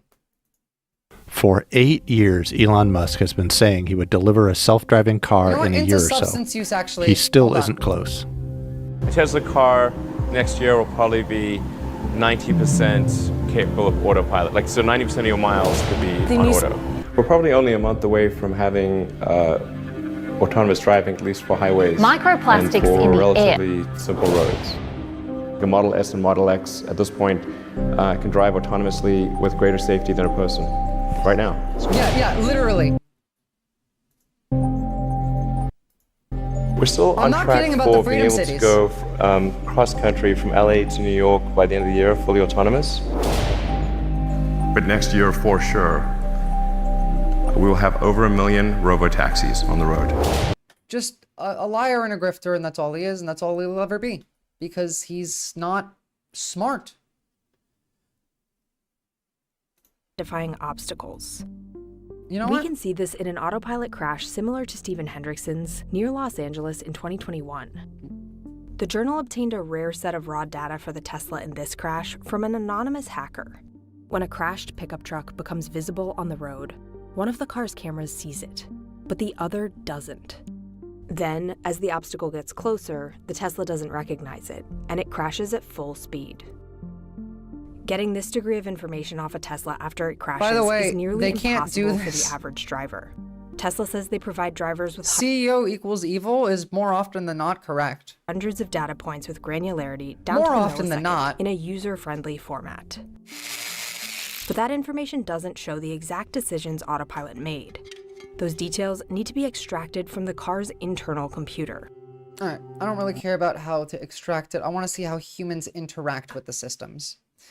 One thing that's not reflected in the car's data is the driver's legally nothing's going to happen to him, but morally and ethically, he should be thrown in the forever hole. And the technology. He trusted that autopilot, obviously, with his life. He trusted it with my kids' lives.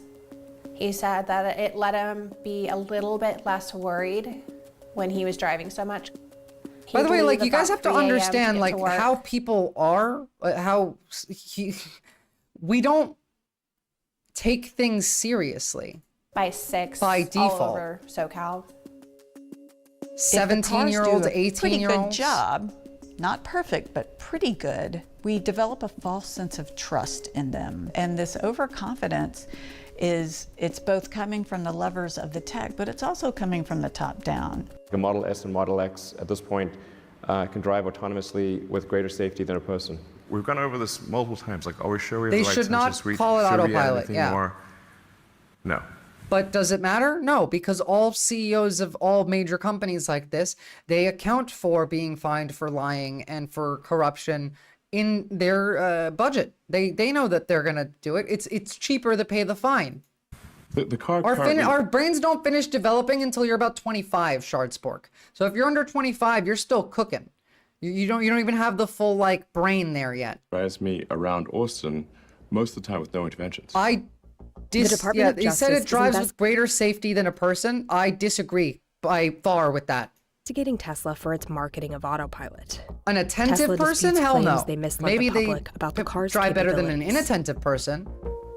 Maybe Janelle RFK on Hendrickson's heroin case can against drive Tesla worse is than set to it. go to trial in 2025. People are still gonna buy Tesla. They're still gonna support Elon Musk. Doesn't matter how many accidents there are. I won't even get in a Tesla Uber. I wouldn't. I'm not like that shit's terrifying. And by the way, like we talked about drug use a second ago, right? When it came to public transportation. This is an example of a country doing something about drug use in at least a half-assed way that is beneficial. Like even like this isn't even great. This is just half-assed, but this is better than anything we do in America. Government will trial. God, what are you like arguing with Lord Fluffy Art for? Lord Fluffy Art doesn't need to like give you credentials for his argument, all right? You're the one that, he's the mod. You're the one that needs to, I don't know, evidentiate your points, not the other way around. Why the fuck are you arguing? Please just engage with each other in some kind of like, I don't know, scenario that you want to engage in good faith in. Try not to like fight each other. We're on the same side, guys. It's us versus the demons that are the wealthy, the bourgeoisie, the capital class, the elite. It's us versus them, and we need to stop fighting each other. And yes, we can have disagreements, but like, goddamn, just don't be civil with the other side. Be civil for each other. Yeah, well, Lord has the right to ask you for your credentials because they're the mod. They're in the position of authority. Now, actually, a good example of this, Lord Fluffy Art, would you justify your authority and otherwise have it dismantled? Show me why your authority is valid and legitimate and justifiable.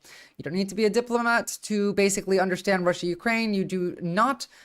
So you do need to understand the U.S. law system as a lawyer to understand that only crime he can be charged with is false advertisement. Elon Musk is in no position of authority over me. You know what, Art? You have justified your authority by saying something not stupid and smarter than anything Gob has said so far. So. Still testing at music festivals from early next year. The move comes off the back of an interim report from the state's drug summits this year.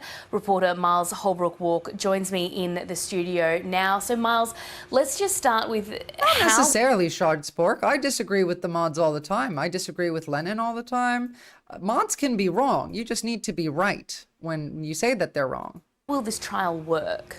So essentially, Mel, what we're going to see is from about February, the New South Wales government is going to start designating 10 to 12 festivals. And what they're going to do there is they're going to say there'll be a set-up mobile tent, which will essentially allow people to come in and test small amounts of illicit drugs, whether they come in pill form or other form. They're commonly it's referred harm to as pill reduction testing facilities. rather than And essentially what they're doing criminalization. is testing for three things: potency, the purity of the drug, as well as if they've got other contaminants in them. And that is where people, particularly health officials and medical experts, say there's real concern about when a drug...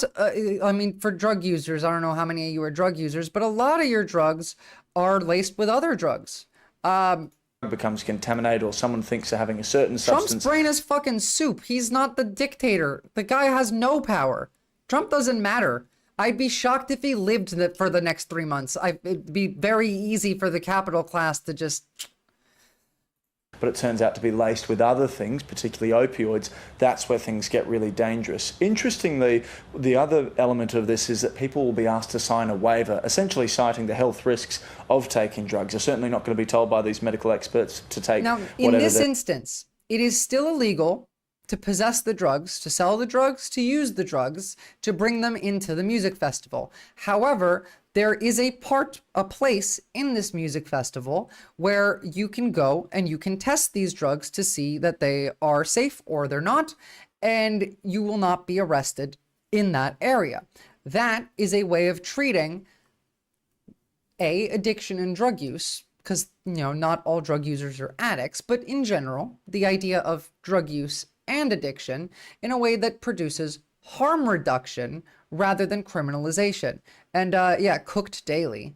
Love those shirts. Appeals to authority are stupid. Whose authority am I appealing to? Fuck the authorities. They're bringing in to be tested, and they are warned and have to sign these waivers as a result. Now, police in and around the area of a festival will still be present, but the idea is that there will be an amnesty at those facilities, and moreover, that police will use discretion not to arrest people as they're coming out of these facilities. But what's interesting, and what Chris Minns, the Premier of New South Wales, has been at pains to say, is that essentially the laws around drugs, which are illegal to possess illicit substances in New South Wales, they will still very much be enforced, particularly in and around festivals. There is a now kind of grey area about people certainly travelling to festivals. So usually it's not like this. Usually it's not so contentious. I am kind of liking it though. Vance is fucking scary, but Vance is just owned by Thiel, and we already have President Musk. So Vice President Thiel and President Musk,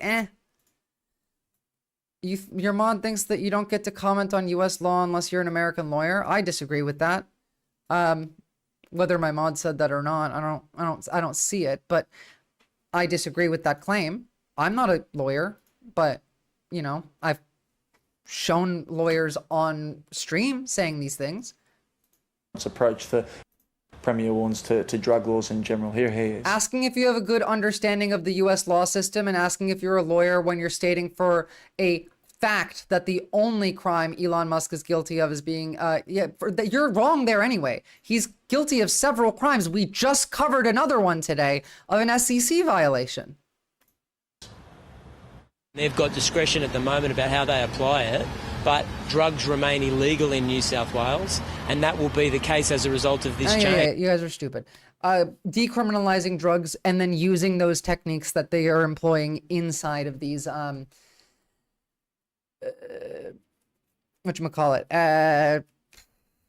music festivals is a better step in the right direction.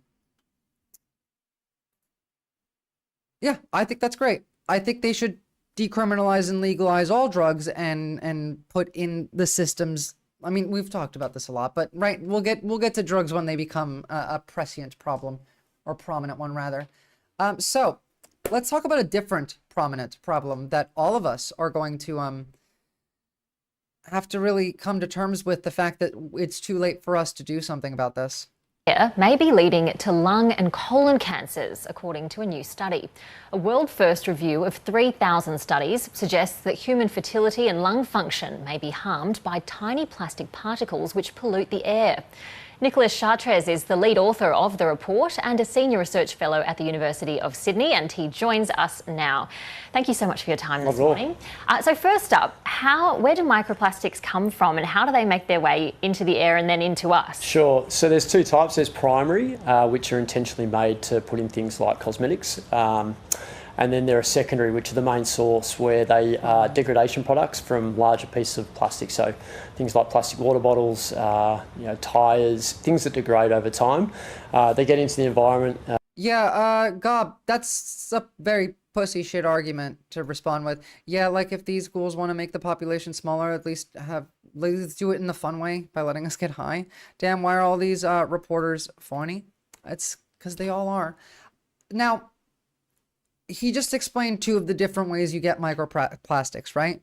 The main sources and the degradation. What he didn't mention here is the vast majority of the plastic that you're breathing in is from car tires. While you're driving on the road, your tires degrade, and that little bits of plastic float up into the air, and we breathe that in. Also, we burn tires, which also creates plastic in the air. Everything you're eating, whether it's meat, fish, vegan food, has microplastic in it now. Almost every human on Earth likely has microplastic in their body. We have microplastics in our brains, in our blood system, and specifically it harms reproductive health as well. Pretty much everywhere. And they can get into our body, obviously through the air, which is what this study found, but also water and through food. And how much of this stuff is getting into us? It's a good question. There's been different studies modelling that. There was a study from the University of Newcastle. Gob, you see, Lord Fluffy Art doesn't need to be a lawyer because he's an autist. And that goes like one step above. It's his hyperfixation. 2 months ago that said we consume about a credit card worth of plastic or microplastic each week. Other studies have come out saying that was like an overestimate, but we know that one of the key properties of microplastics is that they're bioaccumulative. So about a credit card's worth a week. Do I have a card near me? No, I don't. But you're eating that. For years, times I drove, I always accrued my dampening breath to lifelong asthma. Perhaps I was drawing in car tire. Well, yeah. That's the thing. This is kind of like the lead for our generation. It's pretty fucked. Can't harm reproduction if you can't have kids anyway. That's true. They're bioaccumulative. So once they're in our body, we know that it's very difficult for them to get out. So over time, the more we get exposed, the more builds up in our body. So whether we get exposed to a certain amount each week isn't necessarily relevant. It's over time how much we get exposed to. And there's clearly been a lot of attention paid to this topic. 3,000 studies is a lot. Yeah, absolutely. Well, that's because we don't actually know what this does yet, but I am pretty certain, right, that without any research yet, that at the very least, the fact that there is a credit card worth of plastic entering your body every week is probably not a good thing for your health. May harm is vague because they can't make a direct claim without evidentiating it, and they can't evidentiate it. But logic says plastic in your body, in your brain, in your uterus, your testicles, your heart, your lungs, your liver, your kidney is not a good thing. What did you look at when you looked at these studies, and what did you find? Yeah, good question. So it's certainly a nascent area of research. It's exploded in the last couple of years when some early research came out showing there was potential health effects. We kept our outcomes narrow. We looked at the digestive system, the reproductive system and the respiratory system. And we did that so that we could look across the different health effects within those outcomes and do it in a reasonably timely way. And we still identified 3,000 studies. We had a mix of... Hey man, you can live outside the US and fucking vote in the US. You can be a US lawyer that lives outside the US. Motherfucker, I voted in the US election. I don't live in the US. I know more about American law than you do, Gob, and I don't live in the US. It's okay, I don't need to use a condom. I eat lots of fish with microplastics. Exactly, Lost Soul. Human and also animal data, but primarily animal data was used. And what we found was, we saw changes in things like organ length and... Hold on. You've spoken to American lawyers. Oh my goodness, that's so funny. You know I'm related to lawyers. Come here. Come here. Come here. Who needs a lawyer when you have Franklin Delano Roosevelt? He's a good boy. Taking a nice little nap, huh? Enjoying the stream. I think he likes you guys. He did the slow blink at you. Yes? No? Okay. There you go. Oh, yeah.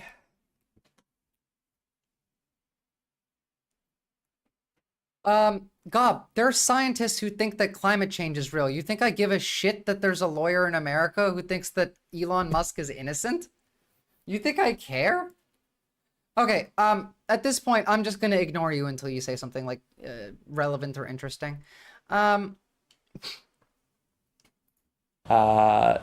of the lung, Yeah, but Rudy we also saw Giuliani. biological changes. Rudy Giuliani was an American lawyer, Oxpecker. Not within anymore. the lung and also the colon. So these mechanistic changes, which are linked to things like cancer. So we saw chronic inflammation quite high in the lung, and we also saw that quite high in the colon as well, consistently across all the studies that we identified. And this has been used now by different agencies around the world to identify predictors of cancer. This is a train And crash. as you say, these studies are mainly in animals, Yes. I mean, for obvious Yep. ethical reasons.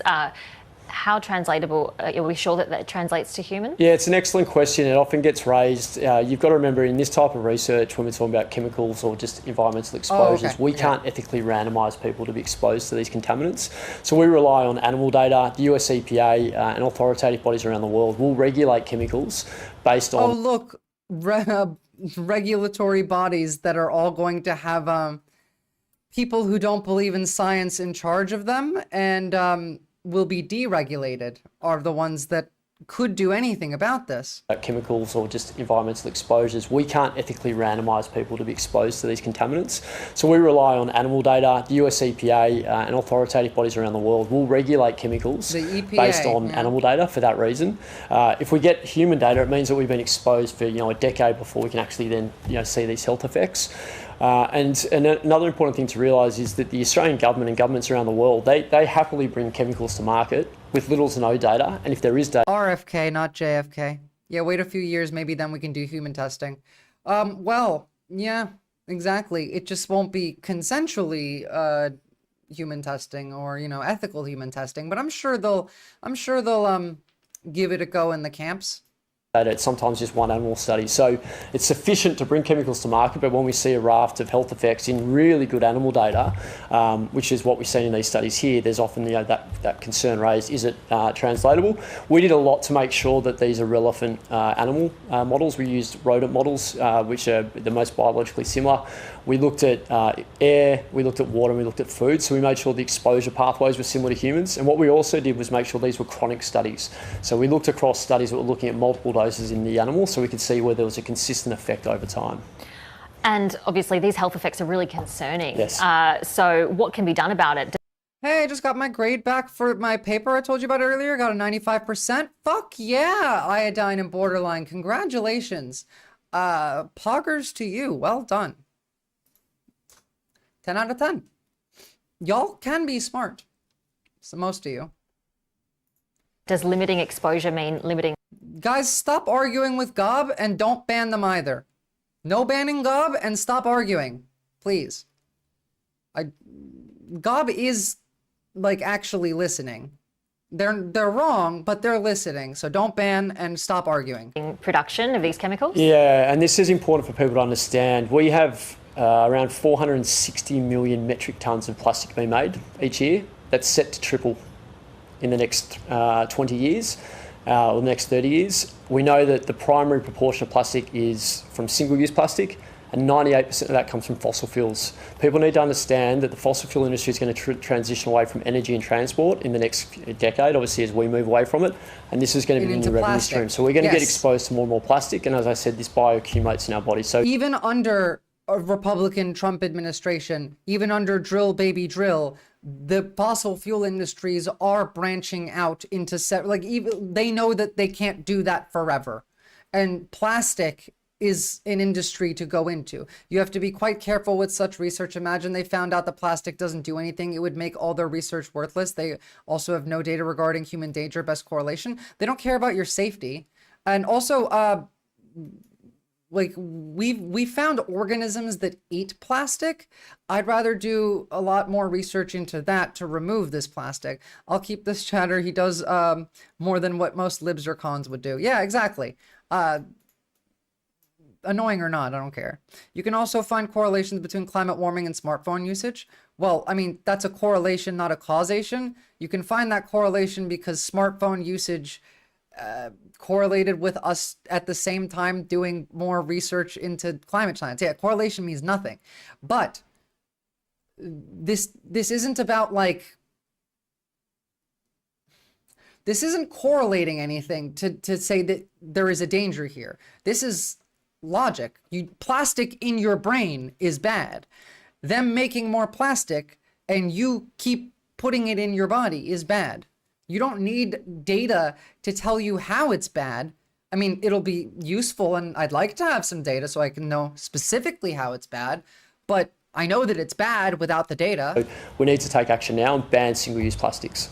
And Nicholas, just one more question. Yep. Is there anything that we can do on an individual level? Sure, and I get asked this a lot. Yeah, absolutely. Obviously, just removing plastics from your environment at home is critical. That will reduce the exposure. But again, people need to understand the government needs to take action because we know this stuff is in our... Everyone has a conflict of interest because of capital. If you want to get rid of conflict of interest, you have to get rid of money. That's the issue. Environment outside of our home. But yeah, remove as much plastic as you can at home. And now, I'm going to bring up the depression study now, right? Yeah, well, I agree. I agree with you there, Fox. This, I think, is really interesting. And I'm going to give it to them. The one time I'm going to say, congratulations to you AI fuckers.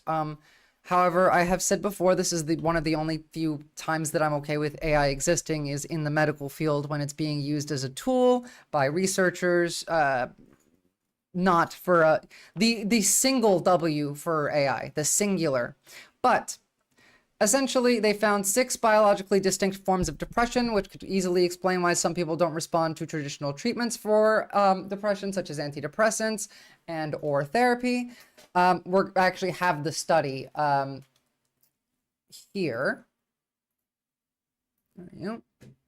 We'll have a look at some of the graphs in there in a second, but the new study, researchers analyzed brain scans of more than 800 patients who'd been diagnosed with depression and anxiety. These scans were taken as the patient was resting and while they were engaged in different tasks designed to test how their brains functioned.